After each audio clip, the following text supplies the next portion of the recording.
No, it was in Florence, Kentucky. I have a calendar notification for podcast recording tonight, and it said underneath it, everyone declined. I did notice that on the calendar. It looks different. I wonder what that's all about. I'll have to look at Didn't that know later. that event existed. Yeah, it's under the PC per review schedule thing. Nobody likes your stinking podcast. Well, I'm fine I with would that. never accept that invite. Yeah, it's fine too. Are you gonna work, laptop? Probably not. Good job. I don't think I can find this for sale anywhere yet, Ken. I looked. Are you picking things that don't exist? No. It's not ND8, is it? No. No. It's not a whole lot to NDA. Memory with RGBs on it? Yeah. Half memory. The guy. Oh God, it's the ones with the Yeah. the dead dims on Here the it side. is. Yeah. Yeah. Yeah, the Terminators or whatever you want to call them. The guy I at still Chick-fil-A think it's a said he good liked my idea. t-shirt, though. He said, nice t-shirt. I get it. Your t-shirt? Oh, Yeah. I have that t-shirt. I had it first. I had it first. No.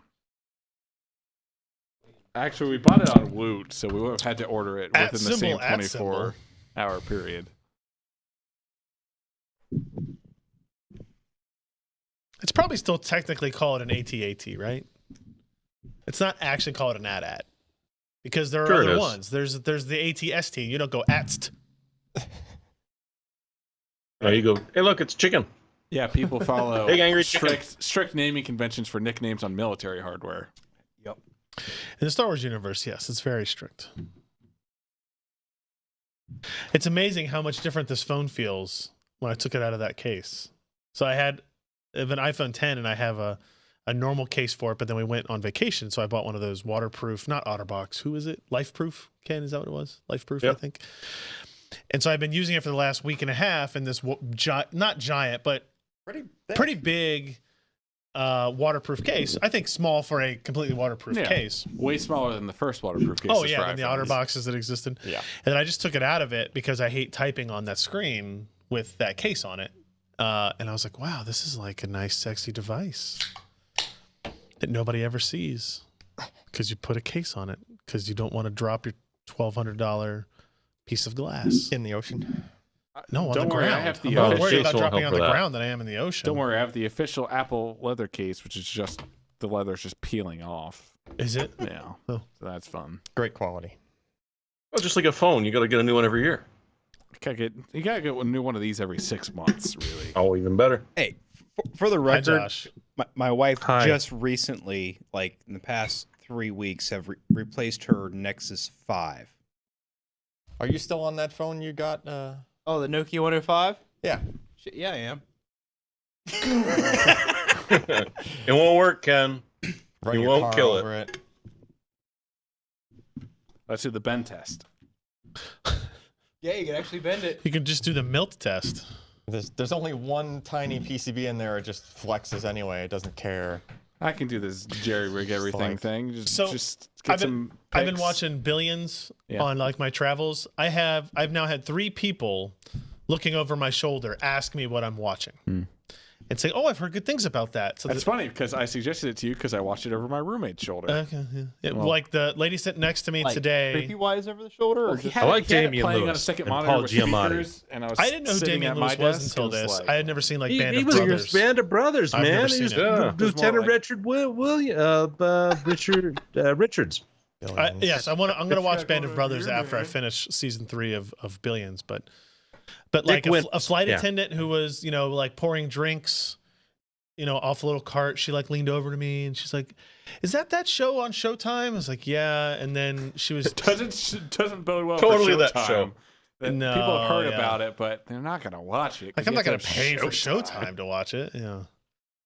What was the show he was on? Not Band of Brothers, Homeland.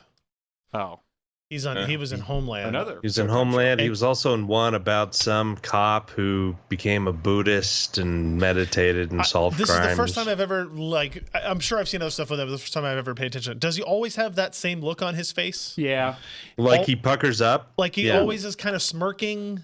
Yeah, but he's always like, even in the scenes in Billions where he's supposed to be like mad or distressed, he always looks like he's kind of laughing a little. yeah. I don't know. It's an okay show.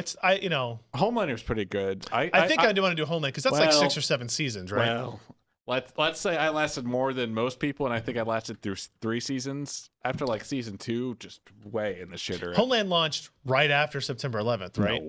No, I think it did. No, No, many didn't it? years after. No idea. Oh, well, there It was was like at least- 2009, 2010. Oh, really?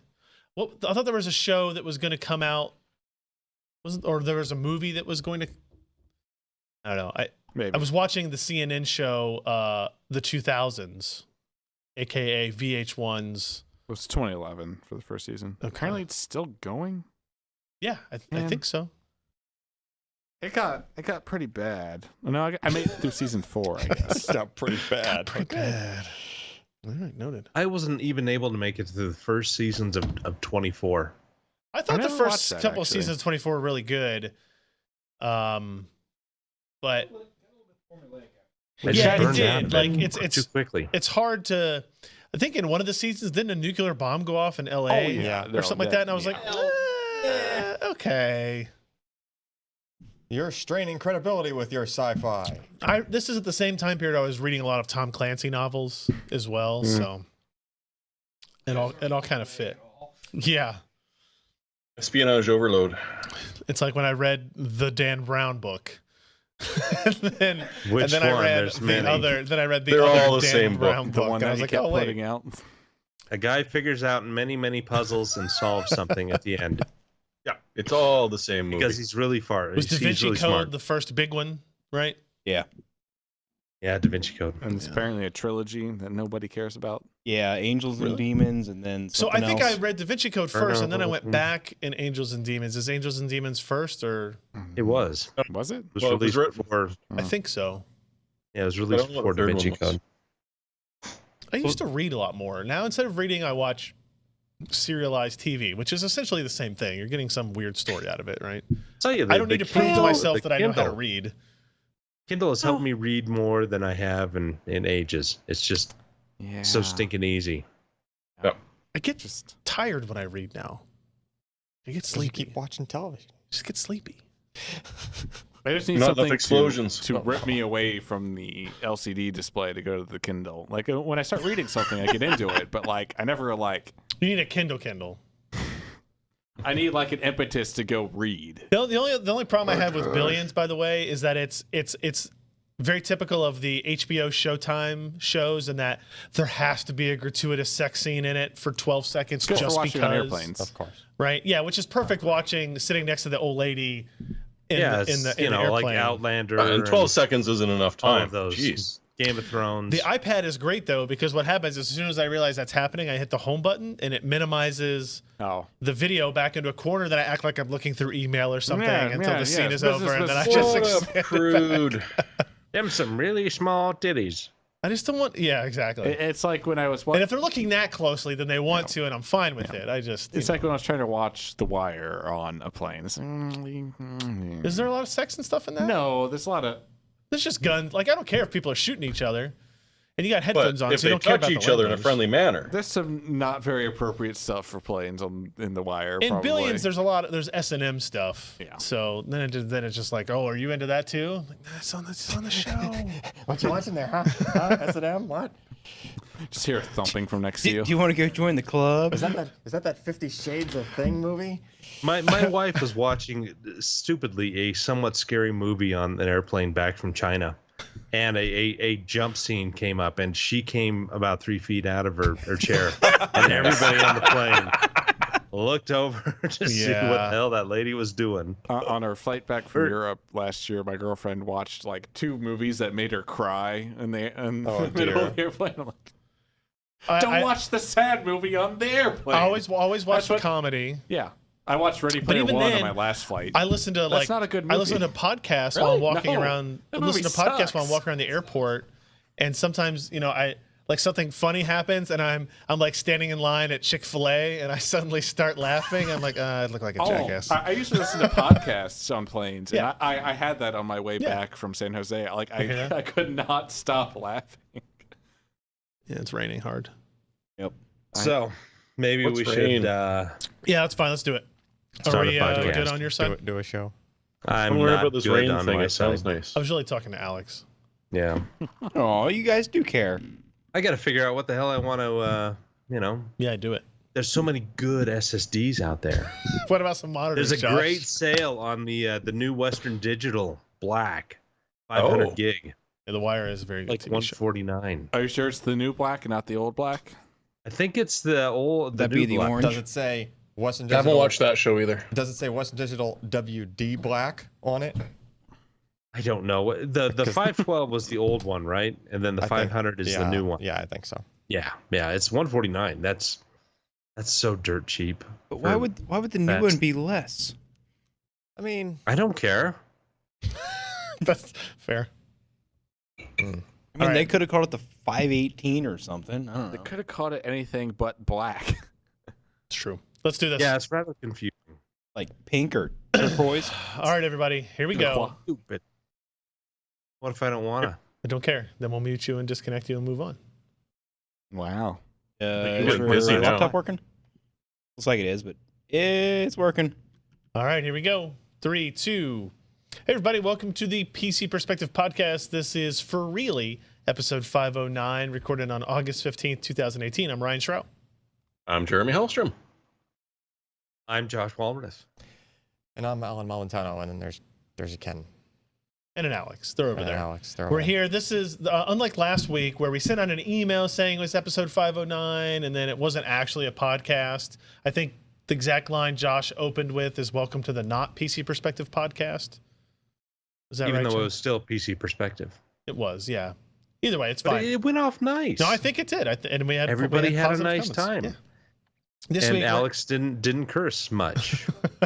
this week we're getting back to the routine. We've got lots of news and reviews and stuff to jump to, so we'll walk through this pretty quick. We do record the show on Wednesday nights, 10 p.m. Eastern, 7 p.m. Pacific at pcper.com/live.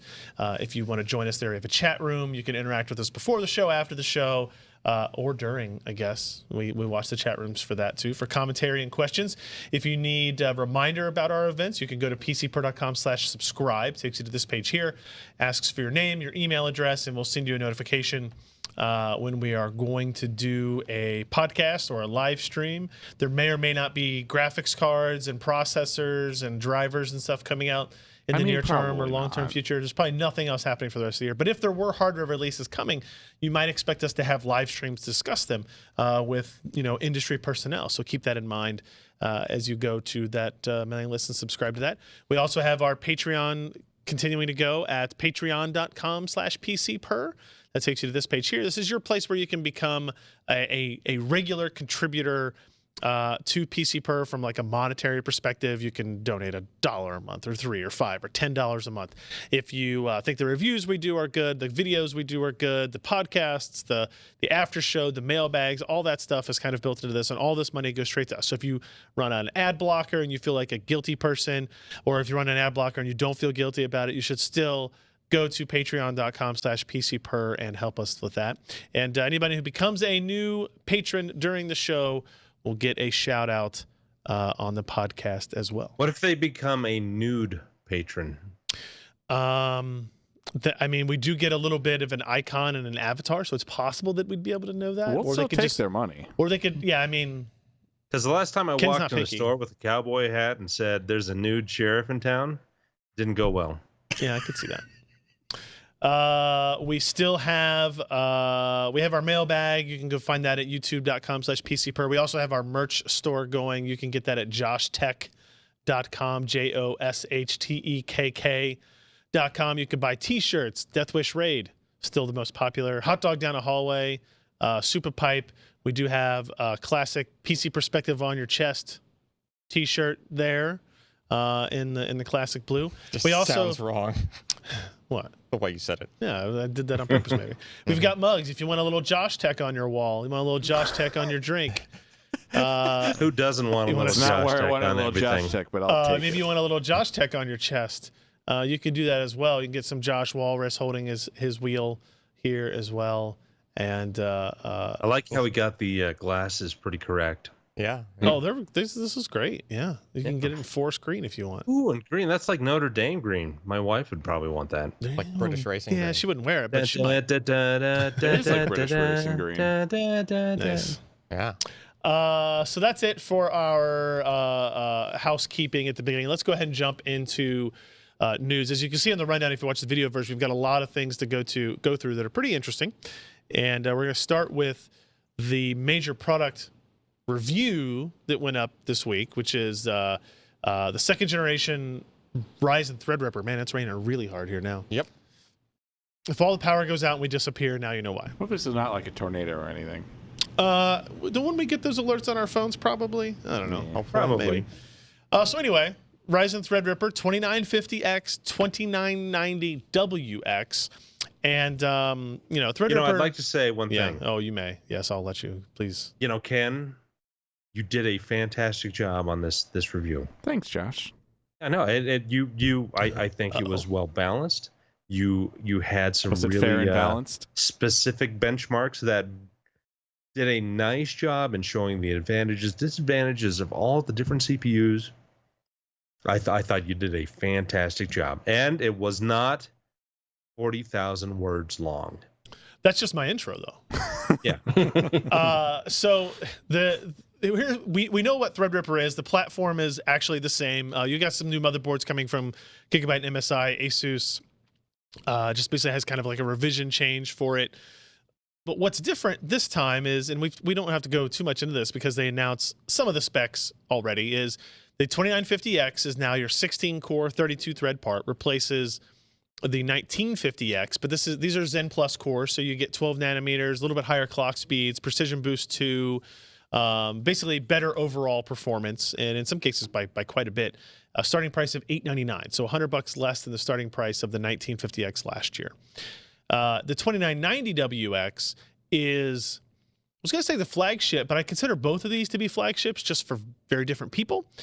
This is your 32-core, 64-thread processor, 3 gigahertz base, 4.2 peak single-threaded boost, 250-watt TDP, $1,799 price point, which is obviously very high, but it's actually less than the 18-core Intel part, the 7980XE.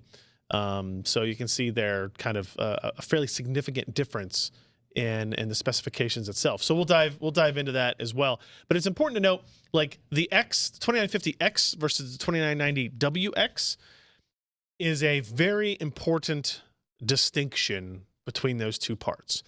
The 2950X is still targeted at the enthusiast / gamer / I'm going to do a lot of heavy multitasking. I just want like kind of the best products that exist, right? The WX, the W indicates workstation. Mm-hmm. And the one thing that I maybe would criticize AMD in their launch this time is that the importance of that W is maybe undersold quite a bit. Like some of the performance characteristics and platform characteristics that exist when going to that 32-core part are so different than the 2950X that just the WX I don't think really drives that home. It still has the Threadripper brand, and it's that, the name in and of itself is enthusiast targeted, I would say. DIY. It's almost like it's more like an Epic than a Threadripper. Yes. I mean, it is essentially an Epic processor running at higher clocks. It's like a lower entry-level Epic instead of a very, very high-end Threadripper. Yeah. And the technical differences are that the 2990WX still only has 4 channels of memory instead of 8 channels of memory like Epic, because they wanted it to fit in the same socket on the same motherboard platforms that already exist that only have support for quad channels. So the technical delineation there is that even though this has 4 working die, only 2 of them have active memory controllers. The other 2 have deactivated memory controllers, and they depend on die-to-die pass-through in order to access the memory. So I think I might have stolen some of the thunder. So if you're doing any kind page. of database work, that's probably going to be a killer. Yeah.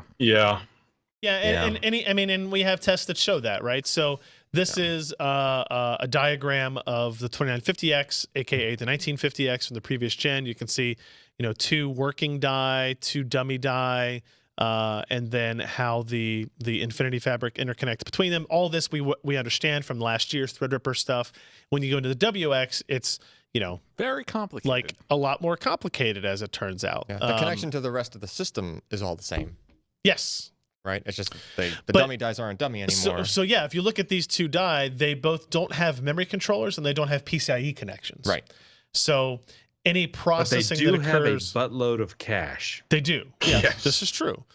But any processing that's done on die 1 and die 3 in this diagram, if it wants to access memory, if it wants to access external devices, it has to first pass through to another die to then access that memory or that PCIe. And interestingly channel. enough, between the two sort of layouts in the 4 die variant we see here, Infinity Fabric is effectively running at half speed. because they It they has cut half the bandwidth it has half the bandwidth, yeah. Because the bandwidth has to split between 4. because you're adding more links. Yeah. It has to connect to, it's not just point to point, it's now, So not Did only they does have it three make an extra connections? hop, it's also a slower hop. got it. Yep. Did would you be. do that cool latency graph between the different ping test? cores? No, we couldn't do that on the 2990WX actually, because That test only that works test within, requires a single NUMA node, and this processor Oh. only exists in a 4 NUMA node thing. Oh. Do we we can have a test slide within on that? one node, but we don't have a slide. Okay, in so there. I'll just point it out here if we look at it that so if you remember back to the original Threadripper and now the 2950X and and the 12 core variant as well, it can operate in either a single unified memory mode or a NUMA mode where it is separated into 2 nodes. nodes, right? Where each die here Each die has is its own addressable memory. individually by the operating system. Yep. Right. Essentially For- emulating a 2-socket system at that point. Yeah. For and our recommendation has always been, I think, to just leave it in UMA, unified memory mode, because it's simpler. It causes you a little bit of latency penalty, but in general, it's better most of the case. For this, you don't get that option. And the reason you don't get that option is because only die 0 and 2 have memory controllers PCIe connections, AMD wanted the operating system to be NUMA aware and target those cores and threads first. Right. It wanted to say, hey, go to NUMA node 1 or 0 first and populate all that before you go to the dies that do not have memory controllers on them. And because of that, they don't let you enable a unified mode across it. I wonder what it even considers that the other 2 dies worth of cores are connected to. As far as, because in NUMA, like there's a set of cores, and that set is connected to, this memory address space, which is like, some of the DIMMs, right? It's just a null map. It's not connected to anything. Yes, I know, but it has to be somewhere. It has to be associated somehow. So they would have had to do something like, die They 0. could give it and- address space, and then the architecture itself is responsible for Right, it would have to be mapping like that. it'd have to be like die 0 and 1 are all using the DIMMs hanging off of die 0, and then you know what I mean? Is that option, Ken, available to it? It's not, right? It's For what? always distributing the memory load across all yeah, of if it, it's, right? Yeah. Well, if it's NUMA, if it's NUMA, it's not distributing it. right? Yeah. Right. But somehow it has to make a choice that Yeah. because that memory can go either direction out of Yeah. die 0 into die 1 or die 3 or whichever, right? So we'll look at the performance results of that from a platform perspective. Like I said, still uses the X399 platform. We did some testing on multiple boards, but most of it was done on the Asus The Zenith Extreme. Zenith Extreme, as you for, can see for here. both Threadripper Gen 1 and Threadripper Gen 2. Worth noting, this The fan fan. is new. And This the heatsink part right yeah. here between underneath the first PCIe slot is new. Kind of It's CFMs additional, that right? that fan pushed through. It's what? It's an added. Yes, It's it's like added. a kit that you I can will get. say it's not an annoying, whiny fan, which is That's nice. that's a It's- plus. it That was a runs fear pretty when we opened it slowly. up and Yeah. saw what it looked like. That is because of the the TDP increase going from the 2950 to the 2990 goes from 180 to 250 watts for the processor. What you might call a bodge instead of Now the releasing a new VRMs won't motherboard. notice that at all. And once you if you do overclocking or anything like that, it's the power delivery is obviously a significant concern, but it seems to be addressed, right? We didn't have any stability issues. I mean, to be honest, we tested without the fan and stock configurations, and it was fine. Yeah. We didn't add that- the fan until we started kind of evaluating. Yeah, you can see this. overclocking This is the new performance. heatsink The current- that comes in that kit. The right here. current passing through those VRMs is probably within its limit. It's just that they didn't build enough heat dissipation in to run them that high. You know? Yeah, I mean, I think we had some early thermal tests, and they were hitting over 100 C in this underneath the socket, right, Yeah. without the heatsink Yeah. on there. So definitely noticeable. And this is that MSI board. Is this the Meg? Yeah, it's a 24. Is that named phase, I after think? the Shark? Shut up, Meg. I don't. It's gotta I be don't the know. Shark, the It's Megalodon, weird. right? That's all the hype now. That CPU is just so huge sitting on that motherboard Chill still. out. Just We looking at tested it. it both. Did we show results for the air cooler as well? That's coming. I have to push that up tomorrow. Okay, we did testing with the Wraith Ripper, Yeah. and but our testing for the initial review was done with the Intermax full coverage. I'll just go ahead and say Wraith Ripper is probably not worth $100. Find another cooling solution. It's neat, Yeah. but it has a lot of compromises.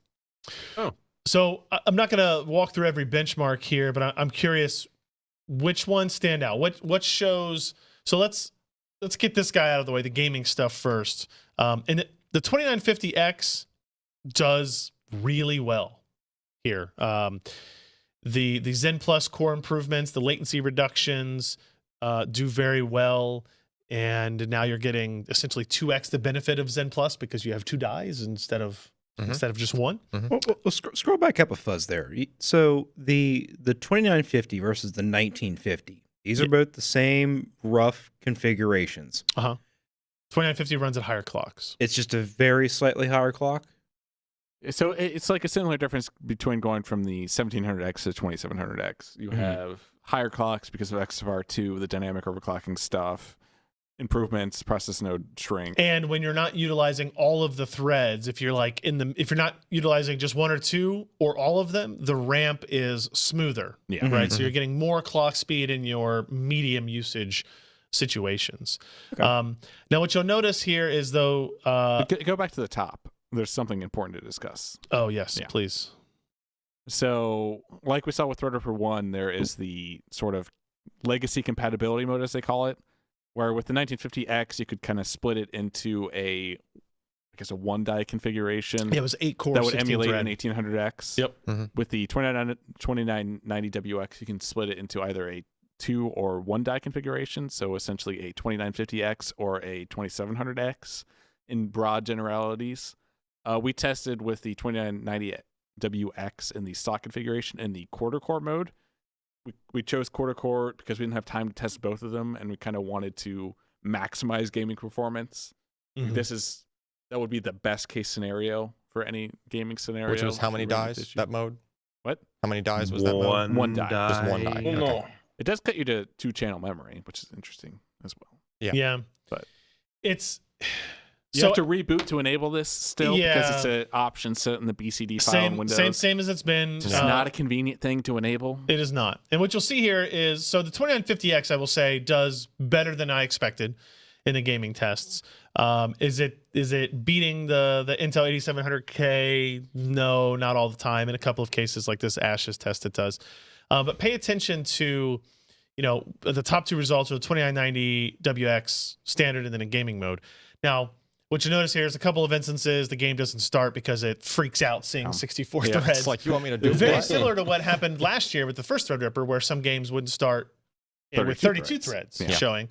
Yeah. And it seems that some people updated their INI files, but didn't go high enough Did it poorly. in the don't freak out You'll never setting. need more than 640. Right, Yeah. exactly. Mhm. So here's one of the results that's not great, right? So the 2990WX and its default state is running at less than half of what the 29WX could do in gaming mode. I do wonder why GTA 5 did that. That's like it seems a weird. It's not the only one, right? So Assassin's Creed Origins No. has a huge drop, right? Yeah, So- yeah. so Total all War the Warhammer games is a huge all the games drop. that happen to are fairly CPU dependent, so I think they're running into issues with latency essentially. Yeah, they're talking Yeah. to the wrong. They're talking to the wrong wrong dots. Just dies, the and the then Windows scheduler can't. can't It's not properly traffic cop assigning the correctly. threads Yeah. as it should be. Now, I want to say, like, there's been a whole lot of crap going on about, oh, I can't believe you tested games on these processors. Like, this is something we were always going to do, right? It's still, I understand AMD's desire to bottleneck this into a workstation part, and as you see in these tests, like, it should definitely be that. Right. You shouldn't buy this if you are a gamer who happens to do some content, but if you're doing almost all content and Yeah, maybe a little let's- bit of gaming, yes, and you don't games mind will going work. through the pressure, the kind of the pain in the ass of rebooting when Yeah. you want a game, and then rebooting again when you want to go back to work and Let's stuff. think about if you were a game developer, where compiling your game would really take advantage of 32 Yeah, cores. that's true. However, That's true. testing it might come into very big. Like, Yeah. you might run into very large issues. Now, if you were a developer, you could probably address those issues to some degree. Yeah, It's not every probably. game exhibits those behavior. Yeah. There's actually one game, I think it was Middle Earth, that performs way better in the. Yes. Like- Well, For Honor does. Oh wait, no. No. Well, wait, I mean, which one this- is it about? Oh, here? No. Yeah, I don't remember what title it was.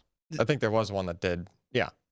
Well, that one's not way better. But Yeah, But like Forza 7 clearly doesn't have the deficits Right. of. I mean, it's a more GPU bound game than a CPU bound. Yeah. The Yeah. CPU bound games showed the issues with the sort of 32 core mode, yeah.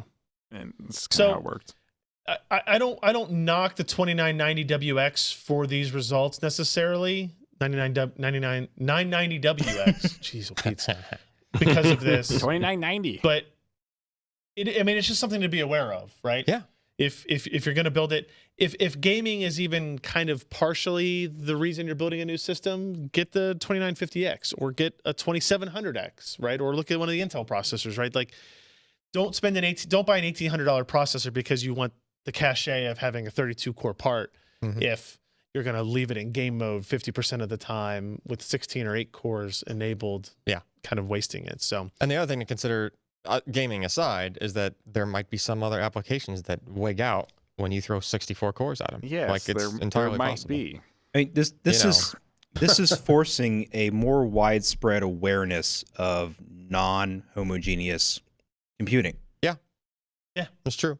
and it's gonna cause some pain till people get caught up on it. But And it's not a bad thing. And in the Windows scheduler's defense, it wasn't really designed with the idea of that many layers worth of complexity regarding, oh, you have multiple sockets, and those have multiple cores in them, and those have memory spaces and DIMMs specific to each, physically connected to each of these two separate sockets, right? Like, that's what they tried to put into the scheduler stuff as far as like the configuration that it gets passed Yep. from the BIOS to, when you're booting.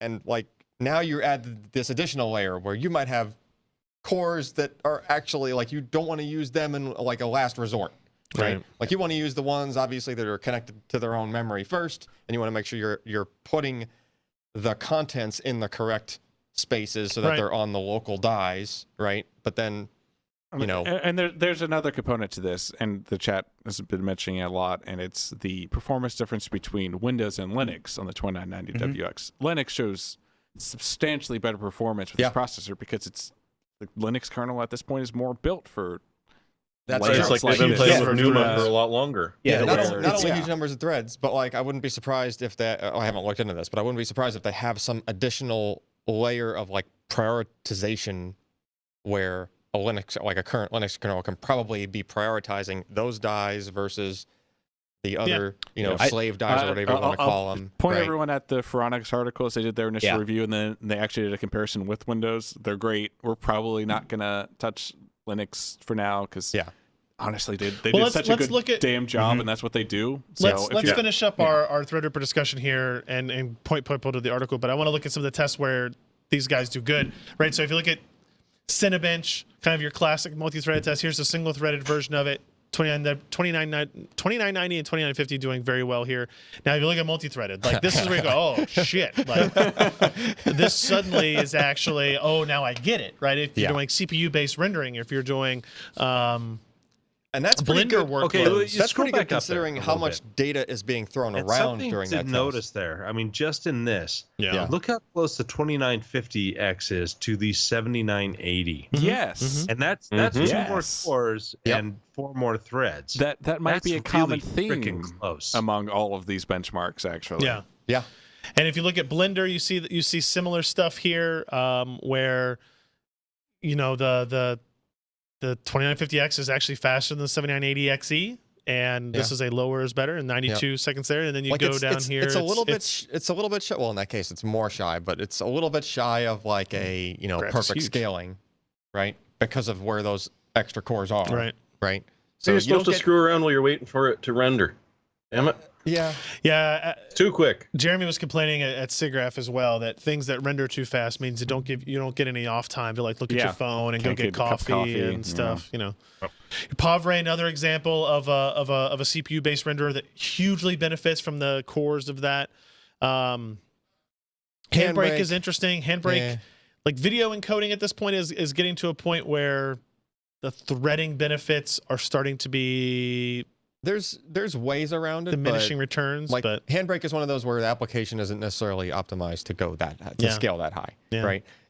There's probably other ways to encode where you can see better scaling, but the question there is because there were some people that like recommended some other tools in the comments of the article even, and like Ken and I were looking at each other like what is that? Like we hadn't even heard of it. We had to research it. Turned out it has something. It is something that's been around for a while, but like There is a bit of credence in this, and I'm gonna do some research to find maybe some more modern tools, some stuff doing X265 and stuff like that. But I mean, I feel that all the scenarios we tested are very real world scenarios that people go through all of the time, and that's what we aim for. But right. I think there's another level that could maybe take more advantage of. Yeah, Threads. and in that respect, we're doing the same thing that the theoretical purchaser of this part would also have to do themselves, right? They're probably already using Handbrake. They're going to have to research this other tool. Like, oh, I have this many cores. Handbrake isn't able to take full Right. advantage of it. Now I got to figure out this other thing and, kind of change my workflow to take advantage. Or Handbrake might, be updated. last page here, power consumption is high. Oh, well, Weird, huh? Yeah. I mean, This is stock settings. It's using, so the 32 core uses 127 watts more than the 16 core, and it's pretty not- much it's not 120 bad. watts more. I mean, that's a lot. Oh, it is a lot, That's but a lot. it's less than But look at that 2x. 2950. You doubled the cores, and it's not. Yeah, the look full at the 2x 2950 power. compared to the 7980XE. They're about Yeah, on par. 2 watts and a significant jump in performance. Yeah. I mean, I'm not trying to be an AMD fanboy, but price performance on the Threadripper 2950 is really Honestly, astounding. even It not is. price performance, performance like it. Yeah, just performance. It Good. beats the Intel processor and it beats the Skylake X stuff in multi-threaded tests, even though it's deficient by 2 cores. And in most single-thread workloads in gaming, it's right there, if not winning, as well. Yeah. It is the best all-around processor that you could buy in the sort of HEDT high-end space, and it's cheaper. Yep. It's an Yeah. absolute no-brainer at this point Oh, until we I like see new cheaper. stuff from Intel that maybe will change the performance game, Yep. but it's still not going to be cheaper. So check Yeah, out that's the true. review. Ken did a good job, as Josh pointed out, on the 2950X and No, 29. I didn't. He did not. He takes it all back. So also one core thing, yeah. we got the 2990WX to 4.1 gigahertz at 620 watt system power. Good lord. So it went from 387 to 620. Yeah. Wow. So Right. so So do going you, like, going up touch the north side of cable this. from the wall to the computer. Yes. You know, and I then didn't. feel it warm up. Oh, I decided not to. The next arc welding project will just be arc welding Well, with. this is why the X399s come with two 12-volt Oh, 8-pin yeah. connectors in addition. Yeah. And sometimes a PCIe one you can plug in too. what were you It's- going to say, Alex? So this is the 2990 is the high end Threadripper 2. No. Second Threadripper. generation Threadripper. Second generation Threadripper. Oh. Sorry. Believe me, if I could have typed Threadripper 2, I'd have been a much happier person a couple of days ago. Macros, man. Come on. Yeah, true. So just to complete the the scale here, how much more does it cost to go to the 3264 Epic with everything enabled? A lot. I mean, the problem is you've got different motherboards, different platforms. Yeah. You don't get the same kind of build a system capability that you do with that. I mean, And those don't come with a South Bridge. What? well, I mean, if you get a platform, Epic stuff? it's gonna have controllers on it. Well, do you it's mean? got to have some control, but not so much the stuff that You want to have you USB as a 3.1 usual user, and because stuff like everything that, comes yeah. off the CPUs on those. Yeah. I mean, You they get- don't you really get have a server South Bridge. specific For the with- processor alone, the cheapest EPYC 32-core processor is $2,000 more, and it's a 2 gigahertz base, 3 gigahertz turbo. Okay. So it's substantially lower. Plus the platform considerations, which are Yeah, this is not dramatically more expensive. this is not apples to oranges in any way, shape, No. or form. It was just how much you get those extra 2 controllers? a lot. A lot. All right, let's move away from this. We've got a lot of other stuff. We talked about it for a long time. Let's be quicker Because with we've the only next talked about stories. that for like 40 minutes. I know, exactly. Okay. Asus ProArt PA32UC. This is a continuation of our look into HDR monitors, a 4K Damn it, Ken. HDR monitor. This is not a G-Sync. It's not FreeSync 2. This is Pro Series. It's like for the type of person that might need a 2990 WX. Yes, you're right. Like a Yeah. workstation class user. This is, first of all, what price point are we looking at for this? 1800. $17.99. $17.99, just like the 2990 WX. It's a perfect pairing. These It's guys are selling in a matched bundle. out there. It's nice. From a specification standpoint, it's a 32-inch 4K, 3840 by 2160, 85% Rec 2020, 99.5% Adobe RGB, 95% DCI-P3, and it is calibrated out of the box. Yeah. Right, which is one of the key differentiators of Pro Series versus traditional displays, right? HDR10 support, 1000 nits brightness. It does support adaptive sync. Yeah. So technically it's a free sync. It's not a, No, it's an adaptive sync monitor. It isn't a FreeSync monitor. yeah? And What's I the think there's difference? still that branding that you Well, have to sure. go through. If you open up, if you have an AMD GPU installed, do you get to enable FreeSync? Probably. Probably. It's Thunderbolt USB, Thunderbolt 3 input with one output, HDMI, and does it have 4 HDMI Yeah. and a DisplayPort? So essentially, you can think about this as This is a like that G-Sync 32-inch monitor version of that G-Sync monitor we looked at. at without 60, G-Sync. 60 hertz, and yes, because it still has a 384 zone. Yeah. Local dimming. Yeah. On The it. HDR performance was essentially identical between the two. They both looked fantastic. Couldn't really tell a difference if you had them side by side. It's 32 inches. It's limited at 60 hertz because professionals don't really need high refresh at the moment. Right. Has a really nice stand. Like it's really well built. It's all made out of aluminum. It looks way less gaudy than the Right. RG Swift G-Sync stuff. It has Thunderbolt 3 support, so if you have a notebook that you want to plug in, it just works natively. You can do the USB hub So you and get the power USB hub, the delivery power, and okay. display port through the one cable, which is super nice. Yeah. I mean, beyond that, and it's- we've gone over HDR support in Windows recently. No issues there. Like it's not perfect, but it's where it's at. It's Yeah. it's where Windows is at with HDR. So Yeah. there you go. We did some of the calibration testing, seemed to match up with what they claimed. It's interesting. You did mention that there is a competing monitor that's like $700 less. Yeah, it's but the not last HDR. generation version of this monitor, essentially. Okay. So it's the same color accuracy, the 99.5% Adobe RGB, but it doesn't have the backlight capable of HDR. Okay. So it's definitely a trade-off. If you're a video professional at this point and you're buying a high-end professional display, it would make sense to buy the HDR one because Sure. it seems that's the way we're going, that you will need to work on HDR stuff at some point. Yeah. If you're a gamer for $200 more, is it still $19.99 though? Didn't I see prices were going up on the Asus G-Sync HDR display? They're going down. Yeah, it's they're going down? Well, I will say both of the G-Sync HDR displays at Micro Center are consistently $1,800. Oh, Yeah. really? Interesting. Okay. So same Okay. price. If you're a gamer, don't buy this. You know Right. if you need this. If you're a video professional, if you do high accuracy photo work. I mean, But look at that guy it's- skiing. Look at the brightness of that Yeah. image. It's so HDR. Yeah, vibrant. All right, check that out. PA32UC, that review's up on the site as well. Now we're going to talk with Alan. We're going to ask him to talk as quickly as Alan can talk about an SSD product. This one, Oh God. the Intel SSD 660p, which is QLC. Yes, we finally have QLC. It's QLC. Is it Nothing 10 new to cents per talk gig? about here. It's getting there. All right, It's trying. fine. It's almost 10 cent per gig class. No, if that goes all the way up to 19 cents, Yeah, we're inside that. okay. So these are 20 cents a gig.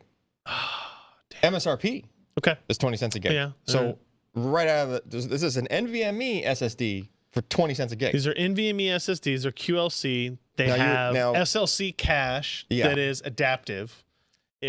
The cache size changes as the fill capacity of the drives change. Yes, it right? gives you basically it runs the QLC flash, QLC capable flash in SLC mode, and it keeps as much of it in SLC as it can get away with, right? So initially it starts off, you see it as like a 1 terabyte drive, but in reality the flash is configured so that you only have like a quarter of a terabyte, Okay. right? And it's just all running in SLC mode. And then as you fill it, eventually, during idle time or whatever, it'll see that, okay, now the drive's getting upwards of like a quarter full. I need to start making some room. And so I'll start sort of folding this SLC space over into QLC. Got it. Basically giving you 4 times the room for, 4 times the bang for your buck for your storage, right? Now, you would think disadvantage is, well, if you're a person that just runs, I buy a 1 terabyte drive, I want to fill it all the way. Dang it. Well, there's still at least like 6 gig worth of, Right. on the 1 terabyte, I think there's 12 gig worth of what's called a static Yes. cache. 6 gigs for the 512, doubling it to the 1 terabyte, doubling it again to 24 gigs of Yeah. static cache. So you always have at least that much SLC to deal with, which Yeah. is what you might be used to if you've seen any of the reviews on any of the Samsung Evo-based drives in the past, right? They always have a static cache. Right. More recent models have added sort of a dynamic cache, but nowhere near as large as this. So why is that important? What makes the SLC cache more important now for QLC? Because when you run out of the cache, it's like hitting a brick wall. QLC write speeds are Yes. slow. QLC read write speeds, speeds- fine. Read speeds are fine. Yeah. Yeah. Like I mean, they're supposed to be a little bit slower, but it doesn't really show on this particular product because it's not saturating the bus on the read speeds in the first place. It's doing good, but it's it's a little bit not super fast on sequentials. Still way faster than anything SATA, but when you run out of it, there's a couple of things working against you. One, QLC write speeds are going to be slower because you're trying to get the cell voltages to double the precision of before, right? You've doubled the number of essentially states. is what is enabling the Q in QLC. Yeah, you've doubled the number of states, stable states that are going to be considered as like different values, right? So you've gone from 8 different states to 16 different voltages within each cell to do 4 bits instead of 3 bits. And that takes extra time. You have to be more careful nudging those voltages to the But the correct benefit place. is, in theory, cost. Yeah. Right? Capacity per dollar. 33% more capacity for what would be the same die space, otherwise the same essentially. space. Yes. Which translates to the lower cost. Like this is why these things are coming out at 20 cents per gig, right? This is a direct result of it. So to try to avoid the potential, brick wall, and there you go. There's that blue line down there. That That ain't sustained. great. Saturated writes. Yeah. So for 1 terabyte, it was around like 100 meg per second or so. Ouch. Got hard drives faster than that. Yes, it is. But here's what On you the have inside. to here's what you have to realize with this caching. Any kind of normal use and even kind of heavy use, because I was trying to run out of cache, just doing like simple experiments and stuff, and just Yeah. what can I really dump on this thing practically? I couldn't fill it. Like I just couldn't get it to saturate like that. I had to run something synthetic in order to see what it looked like. Or do like a large file copy off of a faster SSD or something You like basically that. have to have another NVMe SSD in your Right. system Right. and copy. Because even if you were dumping some large stuff from a SATA SSD, say you had, well, that would be 500 meg per second. Do you have that graph in here? If you're, the graph that shows. I don't think No, we no, put that's that. I not don't in think we there. put that in there. Yeah. but basically, like the drive will try to fold in the background if you're not writing to it at full speed. Right. Right. So it can write like SLC writes. It can do So like it's trying to catch up while the writes are still happening. yeah. So like it can do 1.5 gigs per second worth of writes. But if you only wrote at say 750 meg per second, roughly half of that time, So it's folding. this gray bar is the burst writes, Yeah. which is where you're giving it time. That's SLC speed writes Yeah. basically. Yeah. So in that case, you would have the theoretical say that you started from empty and the drive would have 200 and something, or like for the 1 terabyte model would have like high hundreds or whatever worth of gigabytes worth of cache space, right? You'd have to write even more than that in a row if you were writing it slower because it's emptying it while you're trying to fill it, right? There's a hole in the bottom of the bucket while you're pouring the water in too, Yeah. right? Dear Liza. Yes, exactly. So end result is, Intel was trying to be like super conservative on the yes, there's that brick wall again on the new version, revised version of our cache test. So that test is there's different gaps of time in the middle there, but it's doing 60 seconds as 1 solid minute worth of full speed sequential writing. Max speed writes. Yeah. Yes. Sustained. Which, as you can tell by those orange lines, in each of those passes, it's getting upwards of 80 or 90 gig worth of data written. Before it would slow down. In many cases, it didn't slow down. But when it does slow down, it's getting to at least 70 gigs across. Yep. And in the Across cases that, where right. it did slow down, it's like it slowed down in the wrong place. It's like Yeah, in the beginning. in other words, it was idling some period of time from the previous large write, and it was trying to like empty the cache and do probably other rearranging in the background. And it was like if you really loaded it down, then you might potentially catch it going slow for the first few seconds of the next large write. Yeah. But then it's still after like 10 or 20 seconds, it kind of like snapped out of it, and it went, oh, the user actually wants to write full speed, and it did whatever it needed to do to accomplish that. And like think of that's what is that? That's 8 total passes worth of, and the drive wrote roughly, between 70 and 90 Gigs each time. gigabytes per pass. Yeah. Right? Like, They counted on Intel to be passive. well, They counted wrong. yeah. So basically, the cache is more than enough to overcome the potential pitfalls of the QLC. So what's the net result, right? Is it a good consumer drive? Like, yeah, like Is it- the results are right in line with, if you look at where are you at? Burst, go up like Burst 4K random. So Burst 4K random is going to be like kind of your, the blue bars are kind of like your snappiness of the drive, roughly. Your low Q depth random read performance, like heavy random workload, considering it's consumer drive kind of thing. It's right in line with, like 19K for low Q depth random writes is a very respectable number. It's not as high as a 970 Evo that's like 22K, but it's close, and it's actually really close to Western Digital, that new WD Black that Josh is probably going to talk about later. But, which is also very good drive, right? So if it's up there with very good drives, but that WD Black is not 20 cents a gig, I don't think. right. So that's the key here. Good, decent performance, respectable performance, not going to beat Samsung, right? But Right. if you can get it good enough and make it, like you start comparing prices of Samsung drives, like this is potentially like 50% off. And I think it's important to point out that like something like this mixed burst test that you have, that even though it's slower than the 760p, it's slower than the 970 Evo, Yes. it's significantly faster than the SATA drives. Oh, absolutely. Right. Yeah, it's way faster than SATA drives. So it's again, they it's actually, kept calling it NVMe class performance, and it's on the bottom side of Yeah. NVMe well, class it's performance. It's actually close to, again, the Western Digital drive. Mm-hmm. Yeah. It's reasonable. No, on the reads at least. Yeah, you want to pay attention to the blue bars on that test.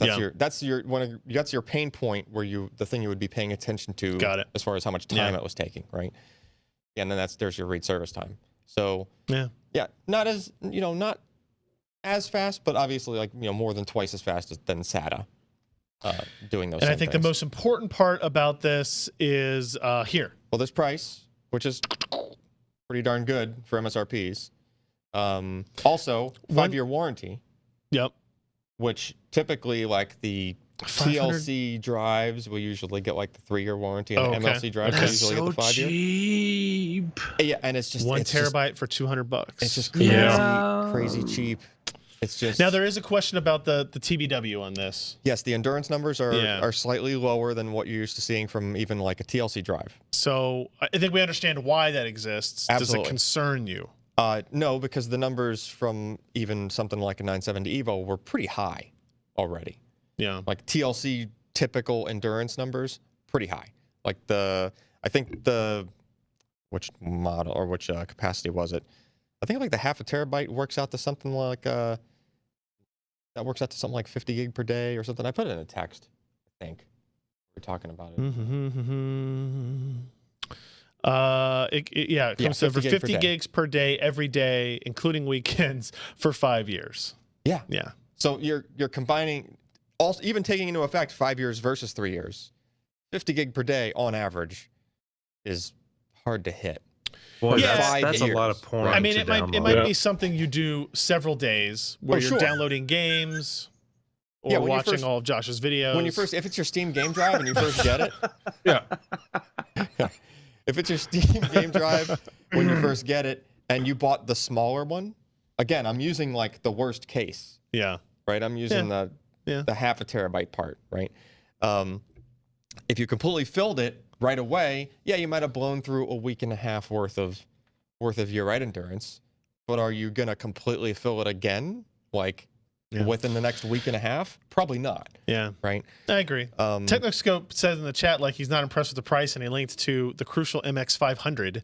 It's about the same price for a 1 terabyte It's drive. $10 cheaper. It's $10 cheaper, but it's a SATA drive, right? Yeah, Like the whole point of this was getting NVMe class performance at SATA pricing, and That's what doing Intel that. was going for, That's what and you're doing. I mean, they got there, in my Yeah. opinion. Like that was their specific goal, and it's like, okay, yeah, there's definitely SATA prices.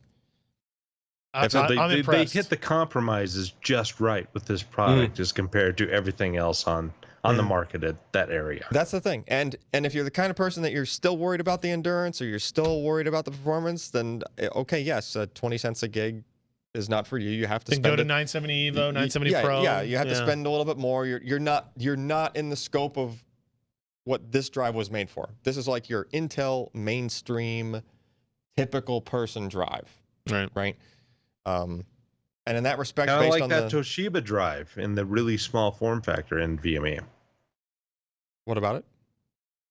That it's kind of aimed at that same area. It doesn't have DRAM on it. It's just the controller and the NAND. Yeah. And it's tiny. Yeah, that's also true. It is very tiny. It is very tiny. Yeah, and it looks like they were hitting about MSRPs on the pricing. Yeah, the that exists so MSRP, as I suspected, is riding like a little bit high, but it's also like hard to find right now. Yeah, it's still coming into it availability. it was in stock like last week. All right, can we move on? We go read the 660p review. I'm Okay. looking at this list on the screen, and it's like, oh yeah, let's get to You We're should shit. eternal have seen now that we're list into it. before we Yeah, I cropped know. it. Let's talk about what NVIDIA did this week. Jeremy and I were both in Vancouver. He lives there. I was visiting. We went to SIGGRAPH, and we got to see the announcement officially of the Turing, not Touring. Turing. Touring would be TOU. This is the Turing. It's not a car. Yeah. Architecture. So this is a new GPU architecture. Man, has there been a lot of rumors and speculation about Turing and Ampere and GeForce and Quadro and Tesla and what was going to be what. And now we're starting to get all the answers, and here it is, right? This is a new GPU. They announced 3 Quadro cards that use it. The Quadro RTX 8000, 6000, and 5000. I said RTX, which should be no surprise to you if you're paying attention. The RTX is a ray tracing technology that they didn't just announce it in March at GDC, Ken, is that right? I think that's when they did it. Yeah. So now these graphics cards are branded RTX. And the reason they're branded RTX is because this architecture has CUDA cores in it. It has tensor cores in it for AI processing and inference especially.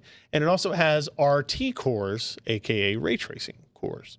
The ray tracing cores are responsible for the traversal of the ray tracing structure, the hierarchical data structure of ray tracing. It accelerates that, and basically is NVIDIA's stance that they are. So the ratings on the RT cores are just the rate of rays per second. Yeah. Interesting. Yeah. So it's not a specific number of cores they're telling you. They're just telling you the rate that it can. Correct. I don't know if they. I know they talked about. I mean, I don't think they gave you what the RT cores are. I don't know if they. I think I heard the number. Yeah. Of like each individual core somewhere, but I don't. Even if I knew what Right. the number was yet, I don't know what that means yet. Like I haven't. It hasn't been defined for me what an RT core is specifically, how they work Magic. together, what their Well, it depends on memory how- structure is, like all kinds of things I don't. It's I mean, all about the gigaarrays. Yeah, I mean that's going to depend on Baby. That's going to depend on how granular you want your scene rendered, right? Like the more detail you want, the more rays you need. I mean, the they're more- talking about doing stuff in the 5 to 20 rays per pixel, and then you use the tensor cores and the AI denoising structure or technology all- to kind of make it make it put it make together. it better faster, Yeah. right? It's Without like having a to depend on more Z-call, rays. but for rays. Yeah, kind of. Yeah, and to keep in mind, these go up to 48 gigs. They support 2 cards with NVLink, right? So there's an NVLink connection between them. Okay. And I think Jeremy's post maybe had a little bit more detail in here. Yeah, so the Quadro RTX. So here's the interesting thing. It has 16 teraflops of single precision compute. And I think the 1080 Ti has 12? 12? I think so. 13? I think that's 12. right. I think it's 12. So you're looking at a 25% increase in single precision performance, which if you're just like, hey, how much faster is it going to be in Far Cry 5?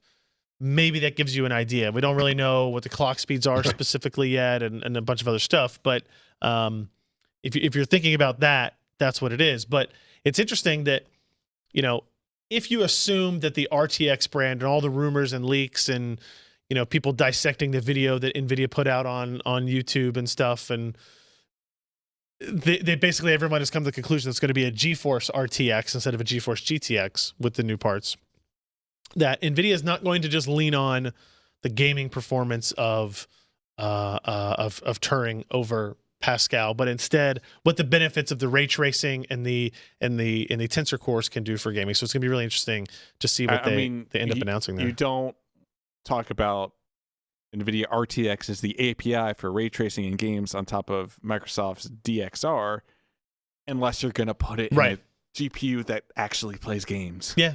Yeah. Yeah. You need that to actually render the effects in the game that the people develop, maybe on the Quadros. Yeah. Well, is this targeted at games? I mean, No, I mean this the is quad, not. the one they announced, the That's Quadro next week. RTX is ProViz. It's the Quadro. It's a Quadro product. Mhm. Yeah, well, I mean, it's a low-cost product compared to some of the other ones too.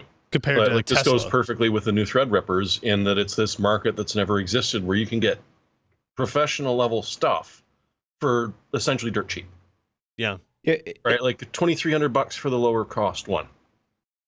I mean, it seems like the target for this is just render farms. No, so render farms are what. So Volta GPUs still exist, and I don't know what this will be in a Tesla form factor or if it will be another architecture, but these only can support 2 GPUs interlinked, right? Mhm. So you're a little bit limited there.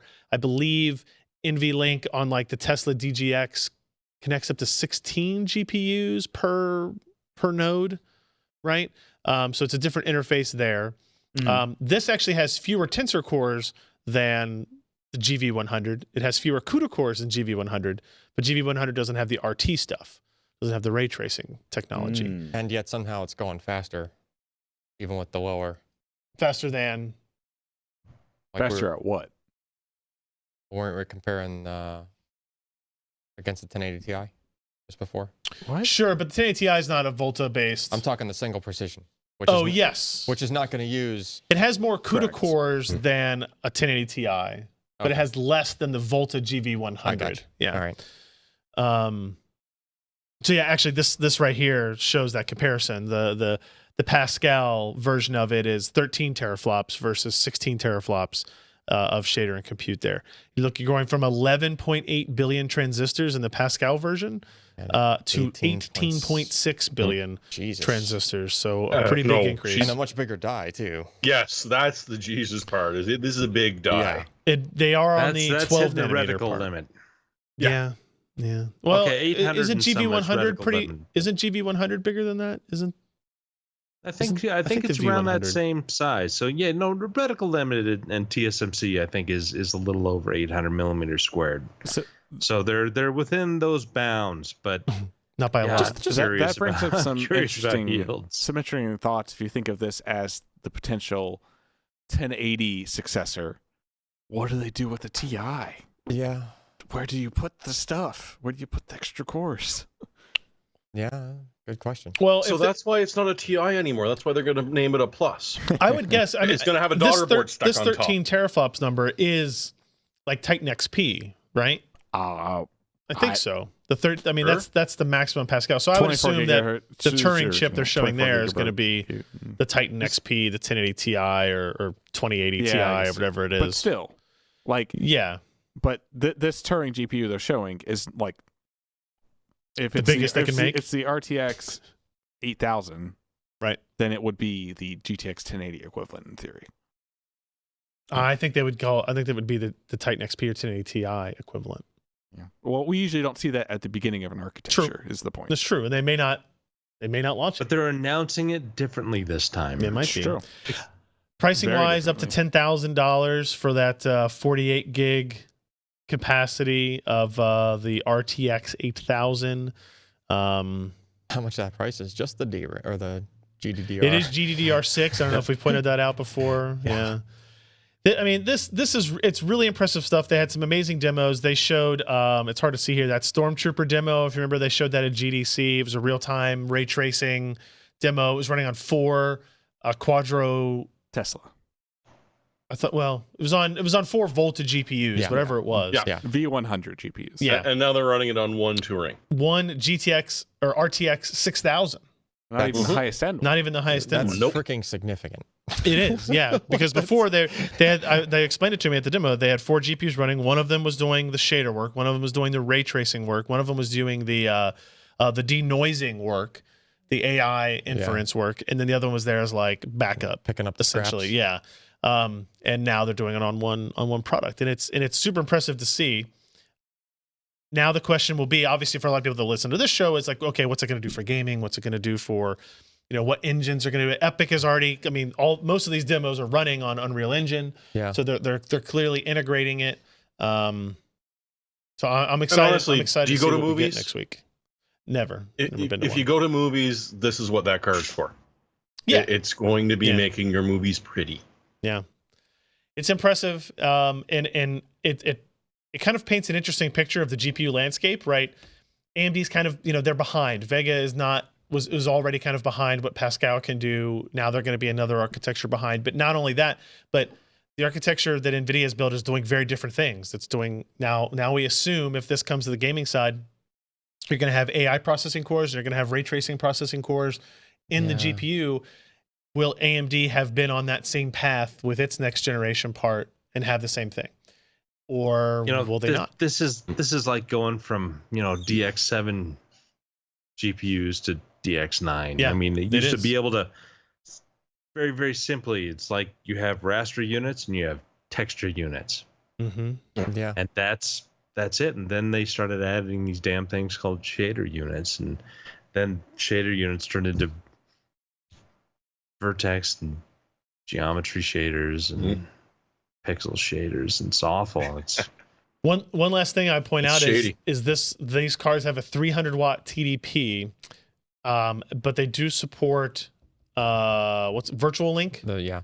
which Yes. requires a 30 watt power through that USB-C connection to Just the headset. It's pass through power. Yeah. Yeah, and they did, they did say in the Q&A session that we had to incorporate that into the TDP. So they actually said if you're not using Virtual Link, you'll probably stay under 250 watts. But like this is all Is there a new It's built into it. Like, did they revise the PCI spec or some crap to support I don't know. 300? Because like I think the max Well, it supported was I 250. think this has or an 8 something. and a 6 pin, though, right? Didn't we determine that would be enough? No, 150, maybe. 225. Yeah, that would be 300. Yeah. If it has an 8 and a 6. Okay. Yeah. Although it might be worth doing some investigation when you get your hands on a card, because I'm sure he's going to be sending you one any day now. Oh, yeah, no, yeah. Yeah. These No, aren't right. shipping until October, I think I was told, Yeah. the Quadros. So I am, and now that also leads to the question of like, okay, if everybody knows that NVIDIA's launching or announcing gaming GPUs next week at its Gamescom event, Mhm. how long until we get to see those? Mhm. Right? All the rumors, I think, were pointing to like August, late August, right, Ken? Like all the I latest. don't even know anymore. they change There's all the so time, many but rumors. It's we'll see. rumors. We'll see. I'm And there sure was one if quick- it were, go ahead. I was just saying there's one quick thing that came up in the Q&A as well, which was when this sort of technology does eventually hit your desktop, and in some sort of a gaming card where it's able to do all of this ray tracing, it's completely theoretical with their denoisers and the DLAA that they've got going. You could take the original friggin' Quake, upscale it, and turn it into a ray traced game. There's literally nothing stopping you from doing that apart from the I programming. don't think it doesn't become a ray trace game, but it does get upscaled. Yeah, it'll be upscaled ridiculously. Yeah, they showed video upscaling, photo upscaling. So what is DLAA? I kind of missed that whole thing. That Well- is AI based deep learning anti-aliasing. It's basically Okay. a machine learning algorithm to do anti-aliasing. Running on the I didn't Tensor see a cores. demo of it, so I don't know how much. They but they it, sort of did the live stream yeah, with Jensen up there, and so essentially what they're doing is they're taking an already anti-aliased image and letting the computer play with it to try and figure out the actual edges of it, yeah. and so it's training itself to alias it even better or Right. anti-alias it even better But than you have it to do is that. already. You have to do that training beforehand. Like that's not something that's done dynamically, as far as I know, right? And so He did say it costs more than TXAA, yeah. which implies it could be, but I bet you it's going to be much better if you're Yeah, I doing mean, it beforehand. They can generate the algorithm based on all the machine learning stuff, or and then Yes. and then just put it in like the driver. Sure, and that And- would be something that could be updated over time, right? Yeah. Like where a new game comes out, they add some of those images to the training. Yeah, and then make a profile. See, now that for, would be a you know, game-ready driver. Yeah, That would actually make sense. Yeah. right. I think if they're going to do that, I'm sure that's what they'll do. So we'll have more on that. Ken and I are going to be in Germany next week, just because. So apparently just NVIDIA's because. having a thing. We They're decided to go on a little trip. just going on a trip. All right, let's. Hey, do you know, in 2004, I suggested to Jensen Huang in a Q&A session about shader-based AA and the different forms that it could actually use, How come you don't say anything smart like that now? because I'm really freaking stupid now. What happened? The last 12 years of 14 have been awful. Yeah. I have half the functioning neurons as I used to, He as has- you can he has well brain tell. damage. Fans. All right, moving on to the next story. This one will be pretty quick. There was what was the name of this? The Feng Wang chip that we kept seeing leaks of showing up in 3D Mark and stuff, Yeah. and it was a new APU from AMD, and I think it said it at first, like the leak showed that it had HBM memory, and nobody knew what this was. People theorized that it was AMD's answer to Kaby Lake G. There was going to be like a higher performance APU.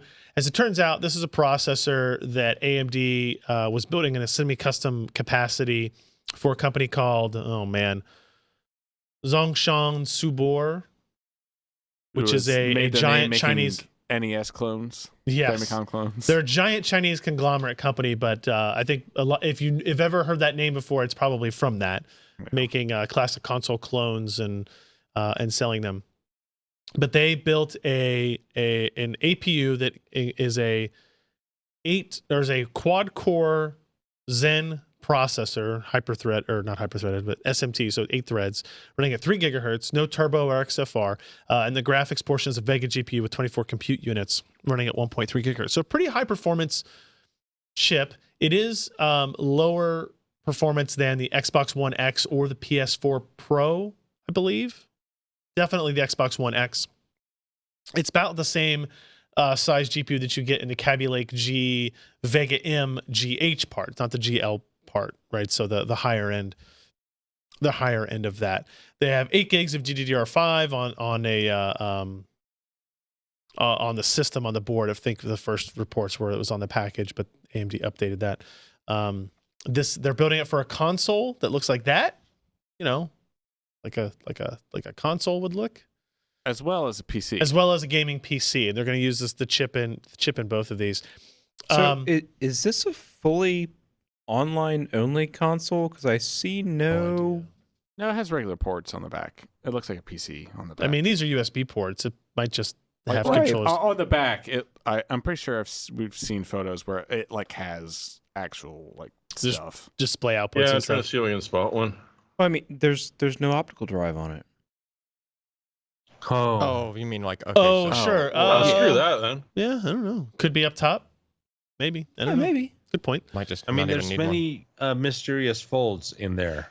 That's true. If you know what I You mean. could have a slot in It disk could drive be, in and there. they would Yeah. be hidden until you Shove it in. Yeah. Mm. No. So this is an interesting thing. It kind of answers a question that's been hovering over us. It's another semi-custom design for AMD, but they weren't out there touting it in the same way they would a Sony or Microsoft design. I think we're not really sure what this is going to sell like, if it's going to be a moderate seller or a huge seller, right? The Chinese market is enormous. If this were something that caught on, it might be a significant revenue source for AMD, but I kind of don't get the impression that's the case. It's just another example of AMD working with a customer, building a part. I think it's the first Zen plus Vega APU that has been in a console, right? So Yeah. if you're thinking about yeah, I mean, what there's only been one other, and that's the Ryzen 2200 and 2400 Right. G. the processors that aren't in a console, but I'm saying if you're looking for maybe a hint of what future consoles may do, some upgraded derivative of this would be possible.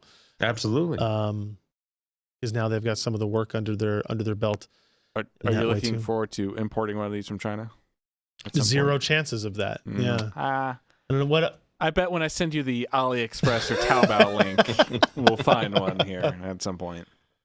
Oh, you're probably right.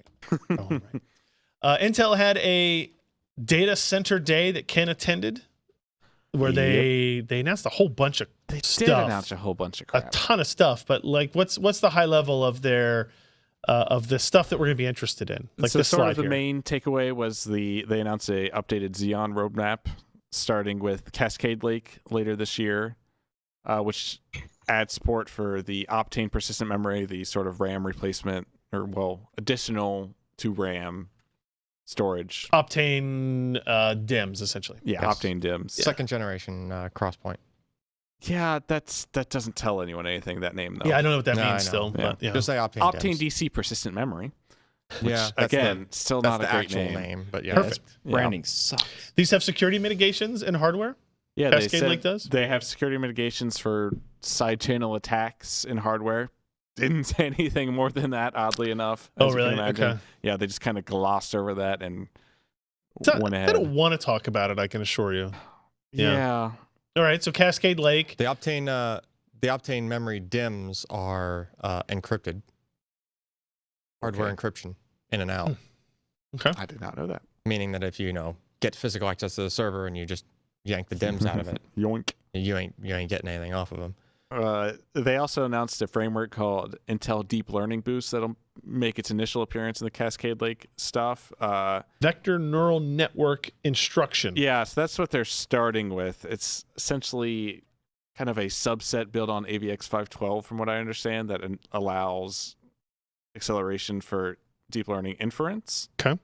Which they made a lot of point on. Intel said something like the vast majority of inference in deep learning already happens on Xeon. Yeah, no, I believe that. I Which- mean, which it's makes servers sense. that They're- already exist. It's processors you already own. Yeah. GPUs are expensive. Yeah. You already have Xeons in your servers. Yeah. So for inference, it makes a lot of sense.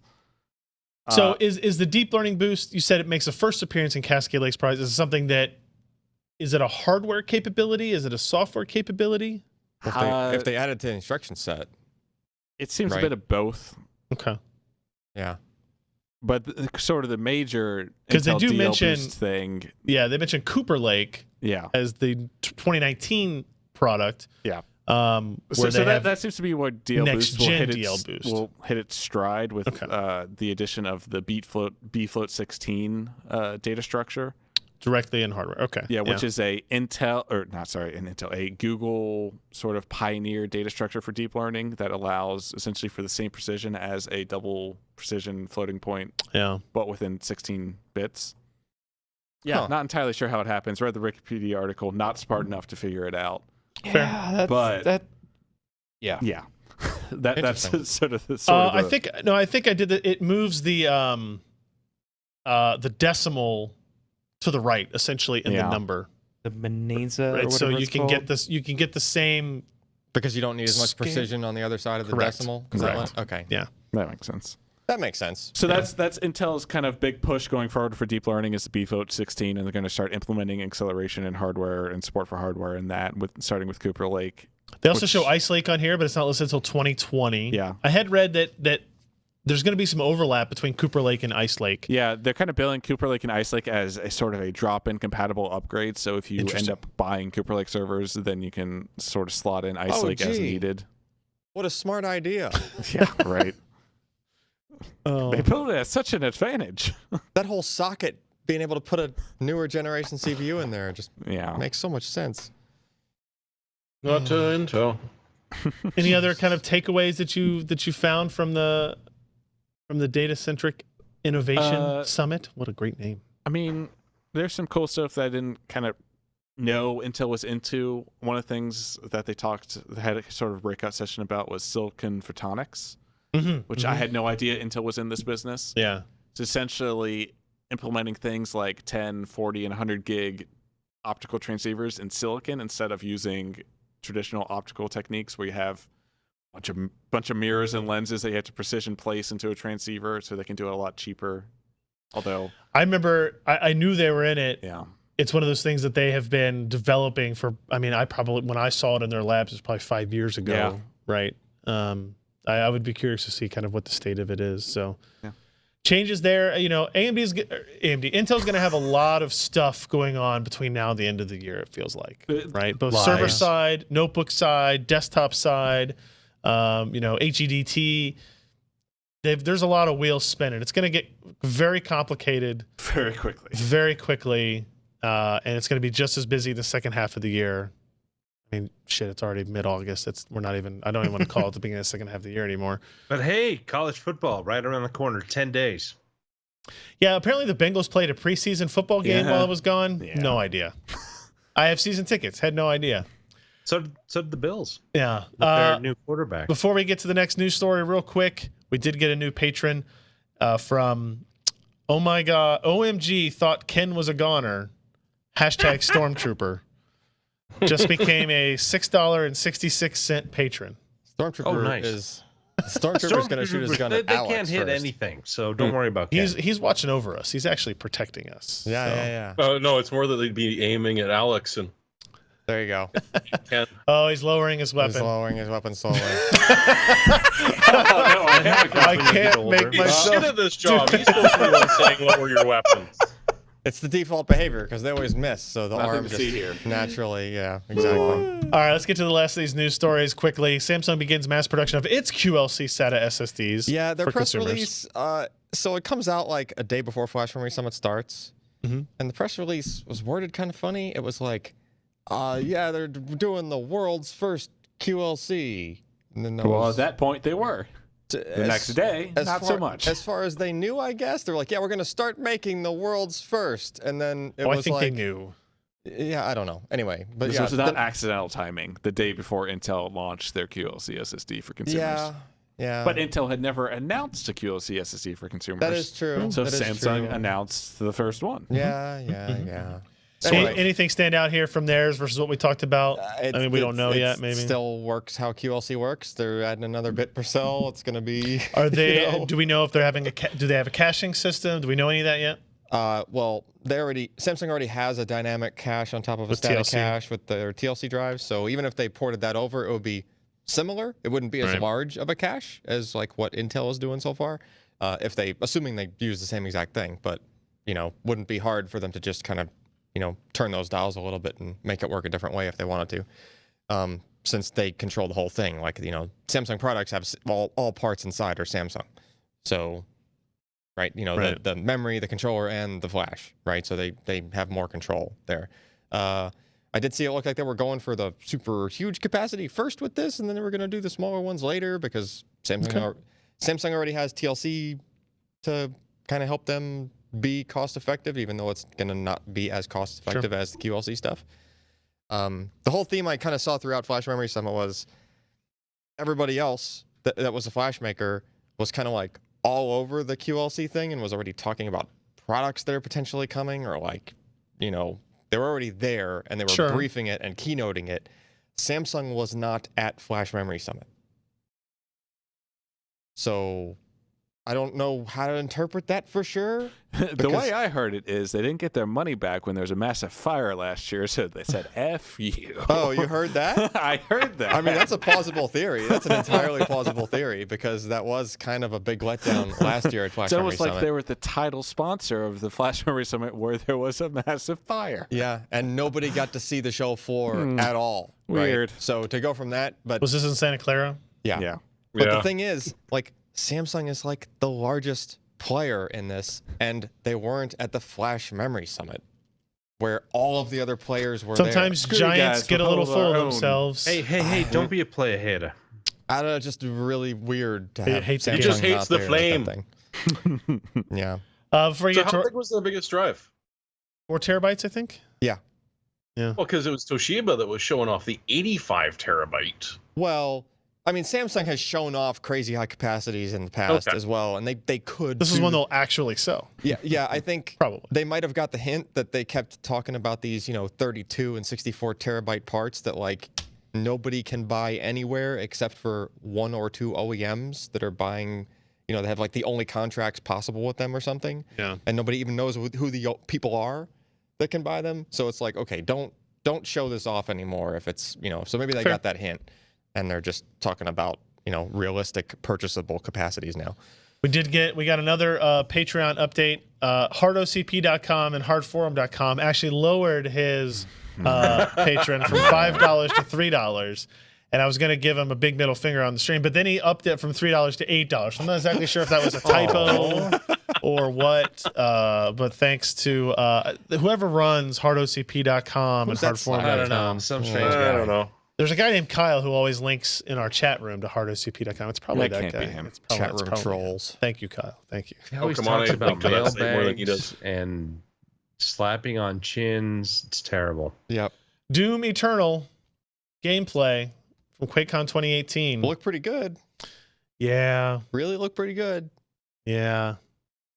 Da-da-da, moving, Yeah, you gotta, blah, it's blah. You gotta. it's 6 minutes in or so. Yeah, there we go. yeah. There's looks like interesting new Doom. mechanics they added. Whoa, what's the? Why does They that had look like a so? jetpack or something. Oh, It's that looks there's like a chain, that there's a looks way grappling smoother on hook. Ryan's You got a Right. grappling Right. hook, Just- man. It's yeah. Bionic Commando.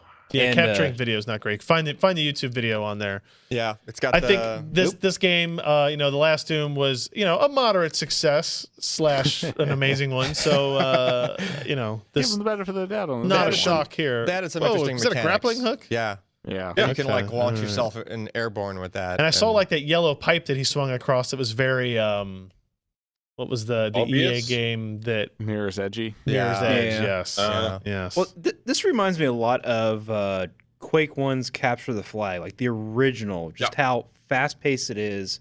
The Yeah. the They'll double extreme jump movements.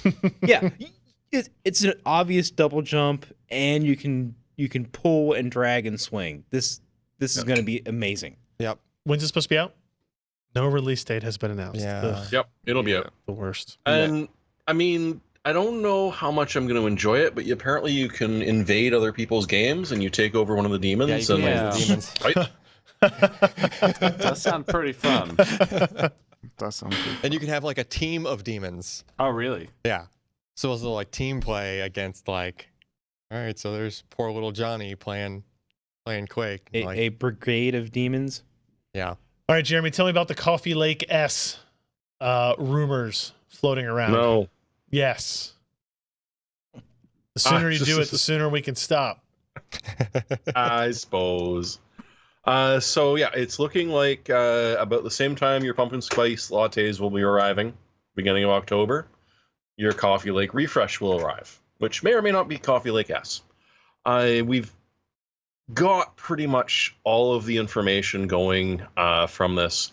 It's once again just a little bit of a jump up in frequency. So the 9900K, the top one, will have a boost clock of 5 gigahertz, which I mean, you can't complain about. Honestly, I hope it hits 5 gigahertz more often than the 8086K Yeah, did. we were not impressed ever? that much with them. Yeah, that would be a plus.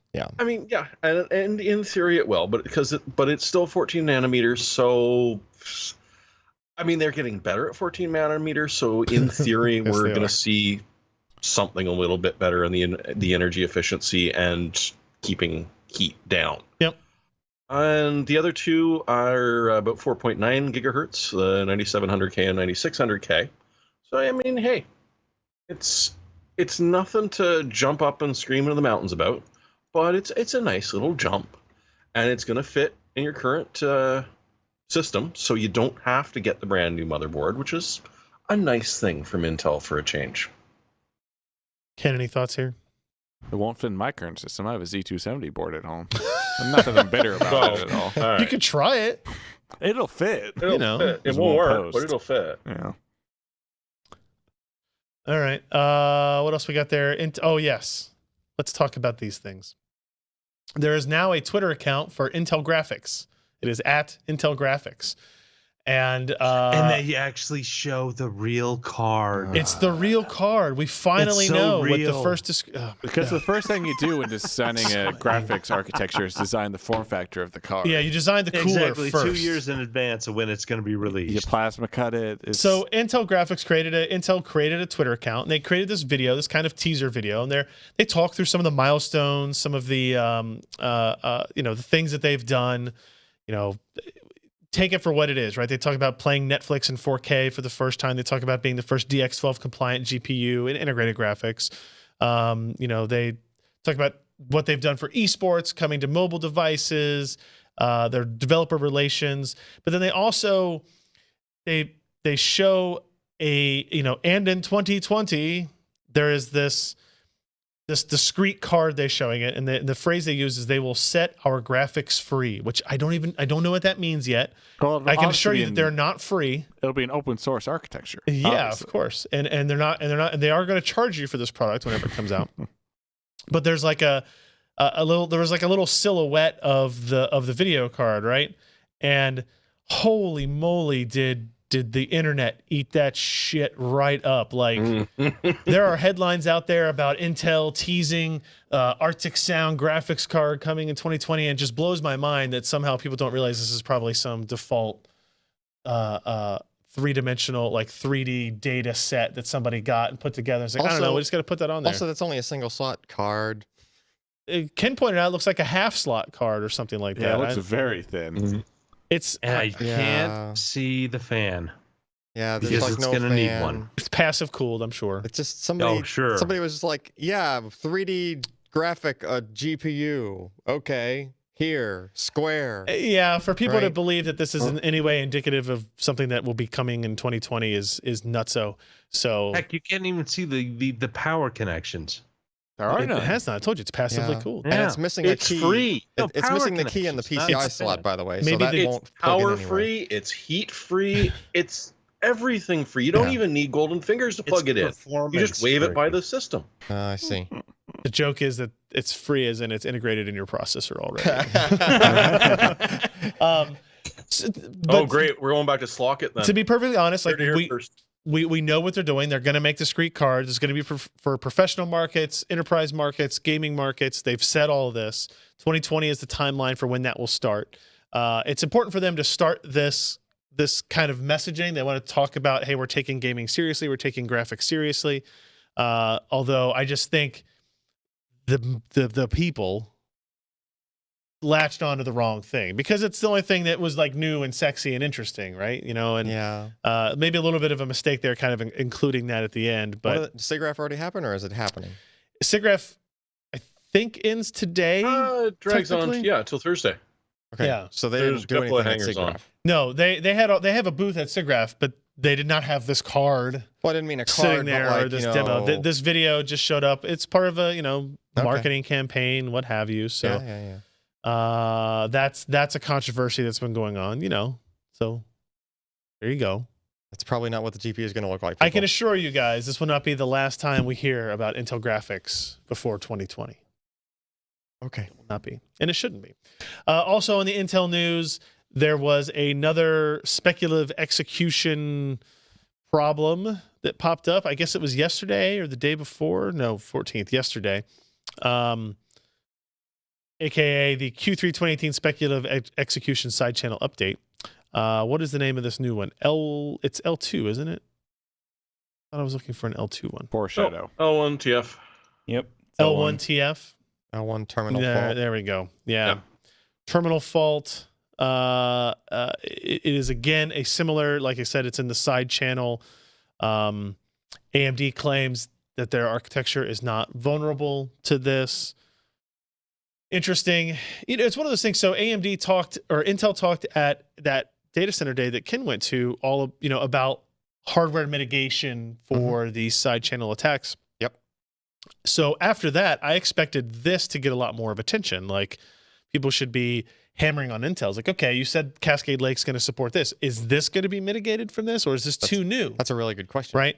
Or is your hardware mitigation allow you the flexibility to make these modifications at the hardware level as they show up? I would think that it would need to be at least flexible enough or just general enough that this would just be naturally included in whatever changes they had to make. Maybe, yeah. You I know? mean, this addresses all the same processors, all the way up to 8th generation, X series for X299, all your Xeons, blah, blah, blah, the same type of stuff. But as far as why it didn't get like a bunch of press, like a whole lot of press, because like with all the Spectre and Meltdown stuff, it's almost like, in Clue when they've killed the 5th person in the mansion. Yeah. And everybody just kind of Yeah. like, oh, look, another side channel attack. Yeah. Okay. I agree. And it's kind of, I don't want to say it's disappointing, but it is a little We knew there were going to be more. unfortunate. Yeah, I Like don't know if we thought there were going to be this many kind of in the quicker cadence that they've been. Yeah. But yeah, this is another like virtual machine concurrent thread running side channel access deal. I didn't get ability into to the detail of what glean the specific some difference was. Ability to but- glean some sort of information about other things running in other processes on the system. I like the phrasing of it. Has the potential to improperly infer data values from multiple types of computing devices. Infer. Yeah. So this will probably be something I'll have a conversation with Intel this week about and figure out. See if it's fixed in the Yeah. new stuff. I'm- That's the Yeah. most important question. I think I've gotten emails from all the major hosts so far. And they've all been I got the Red patched. Hat email already on this. Like, that's actually what tipped me off that there was even a thing, right? Is I got the email from Red Hat about, hey, we want to talk to you about this thing, and I got something from who's the host that does the IRC server, Ken? DigitalOcean. Yeah, they sent out something about this Yeah, thing and how it was going to affect their, Mhm. yeah, Red Hot response to L1 terminal fault /foreshadow. People are getting pretty good at patching these, apparently. Yeah, It's like they had practice. Well, they're probably similar. Yeah. Well, speculation branch, more or less, isn't it? Yeah, basically, you just modified the kernel behavior for, whatever they're trying to take advantage of, and you can patch around in the kernel. It's not going to be as optimal as like hardware just natively not being vulnerable. through this to it. vulnerability, an unprivileged attacker can bypass access restrictions and read privileged memory. That's the Red Hat summary of this Yeah. particular thing. Sounds And familiar, yeah, doesn't speaking of for Onyx, I think they have already posted benchmarks of what happens when you apply the patch. Oh, it? Anything Jeez. amazing? I only got the email. I didn't actually have a chance to Okay. look at it. Now I'm seeing if I can Take a spot look. it. All right, everybody, let's get into our hardware software picks of the week. Mine is something that we got this in. I was going to say we're going to test this out. I don't think you really need a bunch of testing now. This is, remember that's more pictures than testing. yeah, the Gigabyte Aorus RGB memory, right? It comes with 4 DIMMs. Might be hard to tell on camera, But it's hard to tell. Alan, you can see here. You can, for the audience, please verify They that look like DIMMs. these have Those have pins. connectors. These do not, Oh, they except have- for they the have front, some. Tim, to Just- get the power. They have just the power connectors. Just the power and connectors. and probably the SM bus connector. Yes. So these are. This is a 16 gig kit, I believe. I'm looking at. Yeah. Yeah. So 2 8 gig modules that have actual memory on them, and 2 modules that have no memory on them, But and look the same. instead LEDs, but they have the same heat sinks on them and all that. Because memory is too damn expensive. Memory is very expensive. So if you want to look like you're But for macking, people I actually, when I first saw this press release, I was like, this is such a stupid idea. But then I was like, well, no, if you can fill all the slots it in the actually system, it's actually a really good idea. Now there's still a price premium for this, right? You're still Yeah. paying for. but it's probably like $5 or $10. You can feel or you can feel the something. weight difference in the 2 packages as well. Like there's Oh, a yeah. pretty significant weight difference on that. You chipped me of my Hopefully, chips in this one. they don't use as much like metal in the heatsink No, I think it's the side. same exact thing. Now think of how much money you could save if you just got 4 of those fake dims. Yeah. You're on to something. You're on to just something. think if the RDRAM people had taken RGB into account, that they could have really monopolized. I mean, because Had you they had started to have out with the, RGB? you had to have the Terminator dims. Yeah. Oh yeah, you're right. Yeah. Yeah. So if you could have had them all light up, then our DRAM would have taken off. Seriously, They call- 1998. The packaging calls this 2x RGB infused demo modules. Mm-hmm. RGB infused. I want to hate it, but like it's fine. Yeah, exactly. Like- I am I mean, the curious. thing is that I paid twice that much in Canadian dollars for 32 gigs of DDR4 3600. yeah. That's pretty fast. Oh, memory. and it's got RGBs. I'm going to have to figure out how to turn off when it eventually arrives. But Yeah, I mean, Yeah. look, you can get 16 gigs of memory at DDR4 3200 for $60 less than what these are selling for. So you Yeah. are paying a premium. You can't get RGB memory for $60 less. But for example, like G.Skill has their Trident Z RGB 16 gig kit, DDR4 3200. That's $249. It's actually more than this with the dummy modules. So, memory prices are definitely variable right now. So it's something worth paying attention to. and I'm going to feel so bad for these companies when the big supply glut that they've got going is going to start crashing their prices. You're going to feel bad for them, are you? very, very, very bad. I bet you are. I bet you are. All right, so that's mine. Let me see who else we got here. We've got Jeremy and then Josh. Jeremy, what do you got for me? A decent deal for Canadians. If you're not going to go absolutely insane and pay a decent price for a Threadripper and a stupid amount of money for an X399 board, why not a Ryzen 7 1800X for $320? Which, if I do my math, is like $250 American. 250, 260, yeah. Yeah. That's not Actually, bad at probably all. 250 or dollar took a dive. Yeah.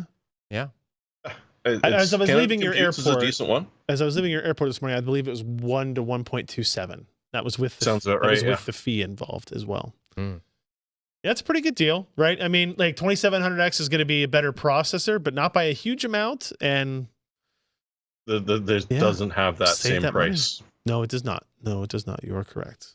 And you can grab a motherboard for this thing for, like, even if you go with a crazy add-on one, $120, $140. Yeah, if you go down to B 4, no, Nah, 3. you can get an X for that. Oh, you can get an Yeah, X oh, for really? that. Yeah. Well, I'm saying yeah, if you're trying to save 450 will even be more under money, 100. you could get a B series. True. And I was trying to debate if it was 450 or 350. 450.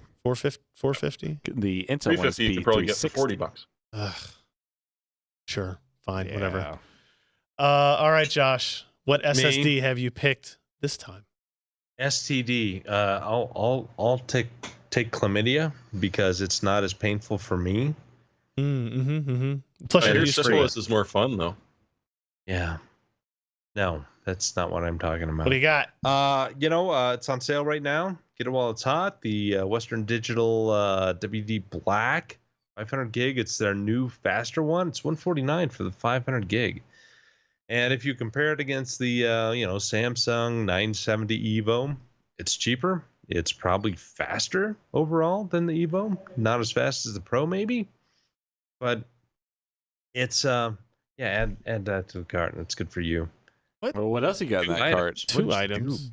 I don't know. What? Oh my I I don't know what the hell's going on. Oh, But it must have anyway, removed it. you Whatever know, it was. it's WD came back with a with passion with their new NVMe stuff, and it's pretty good. Yep. And it's inexpensive as compared as well. Unfortunately, that new Intel 660p kind of See undercut stuff. that, didn't it? Sort kinda of. did I actually made that my pick. 100 But, $100 for a 500 gig. The 660p Intel? is going a little bit above MSRP right now. On Amazon, it's actually more. On Amazon, it's like 112 or something, but it's all third-party sellers at this point because whatever the original supply Mm-hmm. sold out, right? But it's 105 on Newegg, so $5 over MSRP.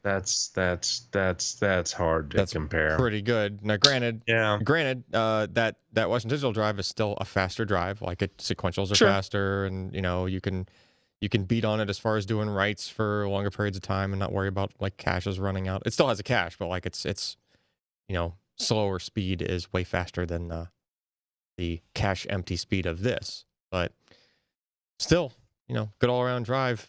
Freaking almost $100 for half a terabyte.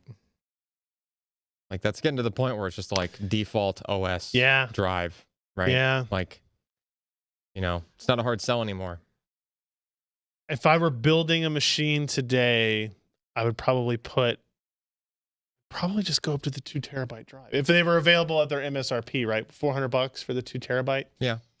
And I wouldn't have a hard drive, Right. right? I've had whatever network storage I would have, and then I Mhm. probably wouldn't even have a hard drive. Yeah. I mean, I don't even have 2 terabytes in my home system. I just have a bunch of stuff on the NAS. I have like 1 terabyte in my home Yeah. machine. And that's me, who's usually like storage nut. Oh, you but- poor man. No, I just don't need, if it gets full, then it's like, well, let me just throw some of that junk onto the NAS.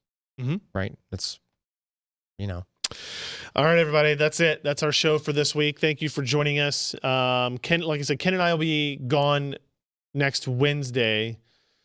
We leave Again? Yeah, we leave Friday to go to Cologne. Mein Leben.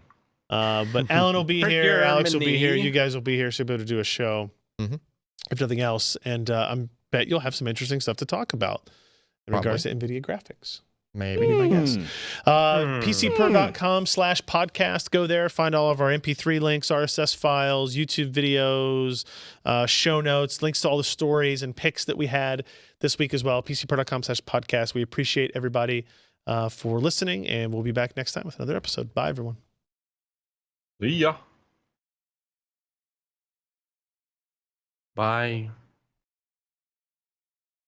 Wiedersehen? Are we still doing mailbags? Yeah, I just missed it on the show notes. Are you My editing bad. Well, there that? was no mailbag No, he last just week. missed putting the mailbag in the show. No, I don't note. mean that, but like, No, Jim's still doing it. oh, okay. He was just gone. And he drank a lot of bottles of bourbon. No, he's working more at home right now. That's That's why you haven't seen him in the background hiding on the. And we miss Jim. Well, I don't know about you, but I do. I don't have to smell the guy, so. Who's Jim? Huh? I don't know. I remember a man once long ago who sat in the back of the office. Many moons ago. He was had a squatter. he had very large speakers that were very, very unnecessarily loud. Actually, they're still there. They're still there. Yeah. Hey, I like those speakers a whole lot. I didn't say I didn't like them. But do you disagree with me that they're very, very large and unnecessarily loud? Yeah. No, yeah. they're necessarily loud. unnecessary. Necessarily loud. And Yeah. the sweet spot is a very small area. Well, that's how he's got them Gotta set cross up. them. Yeah, due to the Cross. electrostatic tweeters. He sounds so good. They do sound pretty good. This was a long show. It was? It's There's a lot of 9:50. The stuff. stormtrooper just progressively gets more and more flaccid back there. Well, it happens with age. He's just relaxing. Just hanging out. That's funny. Oh, it's hard to eat a pill Boy, he's with that pretty helmet on. light. I'm surprised. What are you trying to do with them? I don't know. You're gonna set him on his lap. He's got his legs That's what I on. His legs don't bend. Sorry. His legs don't Yeah. bend. That's just I a always get them made like that. Oh, he's just quit fondling the stormtrooper. Bye, Well, Kyle. he is lightweight. What is up with that? He is. He's hollow plastic. All right. Drop the weapon. He's supposed to be And a now we're motion being sued by detecting thing, but like literally after 30 seconds, the motion detector stops Yeah, it just doesn't- working, it and doesn't then you work. turn it off, Shit. turn it back on again. Turns out I don't care that much. Chaos That's rounds not win. how you pronounce Cologne. It's pronounced Cologne, but you know, I'm gonna practice my German. Doesn't smell. But you spelled can with call much it less. colon, and that would be great. That's a We're flying. We difference. fly Let to me Fr- splash some colon on my face. Frankfurt? flying to Frankfurt and taking the train up. Hmm. I told someone that, and Frankfurt they're to like, "Oh, Cologne." don't spend any time in Frankfurt. It sucks." I went, "Okay." I think I've flown through Frankfurt, but Watch your bags I don't know. on the train. I mean, And your yeah, of colon. course. Yeah. Like really watch your bags on the train. We've been to Europe before. Man, you think all Europeans are criminals? No, just the ones on trains In Germany. in Germany and Italy. I have much more respect for my German colleagues and They- friends. They don't have Then respect you- for you. We'll I've blend in been to internationally England. for once, Ryan. Listen You- to this you will? headline. Intel steals NVIDIA's Thunder with sneak peek at its first discrete GPU in years. That's Who the hell are you listening to, Ryan? I'm just reading a headline. I'm not even gonna. Who? I'm not gonna mention who. Oh, okay.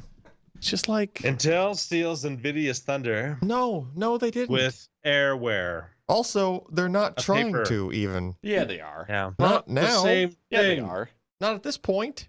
I mean, look, they would love to, but You don't think it the doesn't, release doesn't of even that make any. video was? It doesn't even make sense to try to do it at this point. That's my Like point. Like that video is not really stealing anything yet. nothing that Why Intel. would you release that video unless you want people talking about how you want people going- talking about it, but Yeah. you can talk about the product and not impact the other guys, right? Nobody that's considering buying a graphics card today I'm gonna hold out for is that going to watch Intel that video and go, Yeah, I Oh, I'm gonna wait 2 years. I'm going to wait for that half slot part. Because that piece of plywood spray painted blue looks pretty freaking good. Yeah. That was a really shiny piece of plywood, Josh. You have to admit was.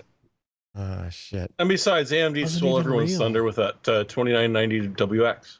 Yeah, I'm pretty sure that was CGI. Let me see some other headlines. Intel teases Arctic Sound discrete graphics cards for 2020. First full-on dedicated something. It's not the first one. Intel tweets first video of its discrete gaming GPU. No, they didn't. That's No. not their discrete gaming You- GPU. It is a representative of a Sure. add-in card. that one. That headline was fine. No, if I you're just gonna Come on, the distill that video down i740 into- was the first and only standalone It's true. graphics card from Intel. Intel Arctic Sound gaming GPU teased as counterpunch to NVIDIA and AMD graphics dominance. Who writes these things? I don't know. Not me. People who really want headlines. Also known as clickbait. Arctic. Mhm. I can spell. I can do it. Oh, and the B float 16 thing, it's just a truncated 32 float. 7 bits precision. Same The thing i740 Truncated on the- GPU. on the backside. Yeah. on the fraction part. Starfighter. Real 3D i740 Starfighter. That's their last actual GPU. Oh wow, that was a while ago. I had that. Yeah, it was 1997. I probably It was- still have it Yeah. somewhere. It didn't work on very many AMD platforms at the time. This Shocking. is so biased. Yeah, I was gonna say that's what they're gonna do now. AGP2X You know it. support was bad on any non-Intel Oh. chipset. Honestly, it's probably still pretty bad. Yeah, I'm just gonna go with it was bad.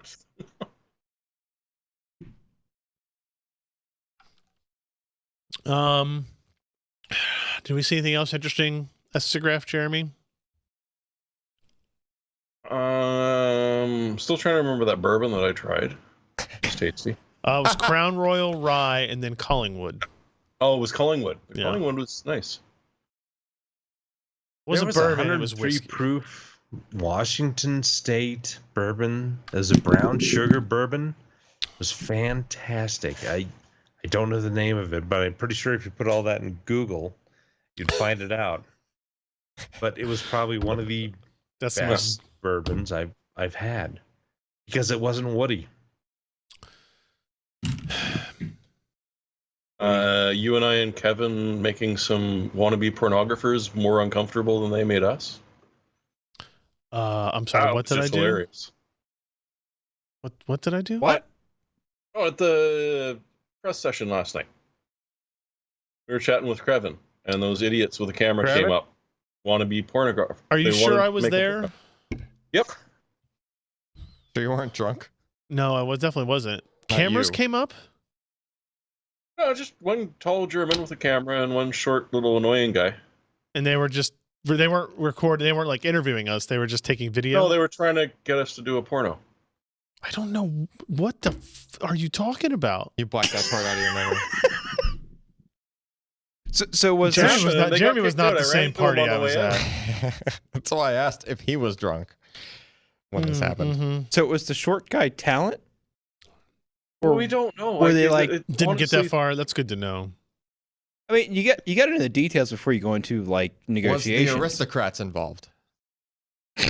No, it's just that our jokes were more subtle and offensive than their attempts to. I saw one of the things I noted when I went to lunch with some guys that I was walking to this place. We went to his Hy's Steakhouse down there, right down Okay. there. And like literally on the walk from the convention center to that, one of the things I passed was a like a I don't know what to call it, like a medical storefront that I don't know. I don't think they sold marijuana or whatever, but they had like They sold pot. I'm sure they did. They had a sign It's out Vancouver. front in the sidewalk, like you would have outside of a bar, right? Where you would write like the daily specials at the bar. But it was medical. No, but it was for you to come in and get an IV of fluids to like oh yeah, we recover. got those two. And it was just like, hey, come on in, like medically supervised, Yeah. you know, and like Bullshit. takes 15 Random minutes. stranger poking you with needles and filling your They veins said with supervised, shite. which just means there has to be an RN on the premises somewhere. Via Skype. But I was just like, wow, it's just you just walk down the street and it's just You've been to Vegas before, I right? have, but like when I saw that was unique and like kind of out Vegas there. will pick you up in a bus and give it to not you. anymore. They that got shut down. That's some bullshit. Yeah, they used to put you in it was a translucent, it was like a glass walled van, like truck that would pick you up and you would sit in a like a hospital seat and get an IV while they drove you around the strip on Las Vegas. What's in the IV? just Ringers. fluids, just like it helps you get over your hangovers Okay. and It's stuff. just a ringer Detox, solution. man. Yeah. That's all it is. Detox. No, it's Yeah. saline solution with Oh, no, in electrolytes. Vancouver, Yeah, it won't but I be. mean, It'll be patchouli It's and a- it's- essence. It's of Gatorade. It's IV Gatorade. God only Yes, knows. it is IV Gatorade or like coconut water or whatever, right? Like Coconut water. it's 45 minutes fix you up as opposed to 4 hours. Yeah. Oh, Right? hell no. I'll take a nurse with a lactated ringer any day if I'm hungover. That works. It works amazingly well. I bet it does. This is how a lot of nurses got fired. Stealing that stuff, taking it home so that they could give themselves IVs to recover from their Friday night hangovers. Mm-hmm. Yeah, so they could get back to work. Right. Well, yeah. You just got to not steal from work to do it. Yeah. And I think even though it's just IV fluid bags, it's probably regulated in some way. Like, can I just buy those on Amazon? Well, not Amazon, probably. No. Right. I mean, regulated like I can't go Fisher to Pharmaceuticals will sell it. I to can't you, go no to the question. pharmacy and say, "Can I please have 5 bags of saline?" I mean, just saline, Yes, probably. yes, you can. Really? You can. Yeah. Saline is not a controlled substance. Yeah, it's just, yeah. But in that format, you don't Yes, think so? You can just get that. Yeah. I don't think can do I that. don't- Yeah. Looking at it. Yeah. Oh, Yeah, right, just actually. go on Actually, they do Amazon, just look sell up it on ringers. Amazon. Baxter 4 set with extra port 2-pack. Extra port for her pleasure. Kangaroo gravity feeding bag. That's probably not the same thing. Sounds like fun. Large bore, 1,000 milliliter. Oh, Hmm. Hydration multiplier, liquid IV Well, 1,000 hydration milliliters multiplier, is the electrolyte average powder, bag. Oh, see, there you go. easy open Hydration multiplier. packets. So they're So apparently squeezing That's the a bag, drink are they? mix. That's different. Apparently, you can. Well, I don't know. Might give you some extra kick if you stuck it in You your shop IV bag. IV start kit, pack of 5. Hmm. Ugh. You can just look at the needles. Gives me the heebie-jeebies. No thanks. Yeah, Your watch wife's out, a you can get nurse. hooked to that stuff. Yeah, it doesn't mean she comes home and sticks me with needles all the time. Yeah, that's true. At least I hope not. Think I you let, know I of. let nurses practice IVs on me. That sounds like a horrible idea.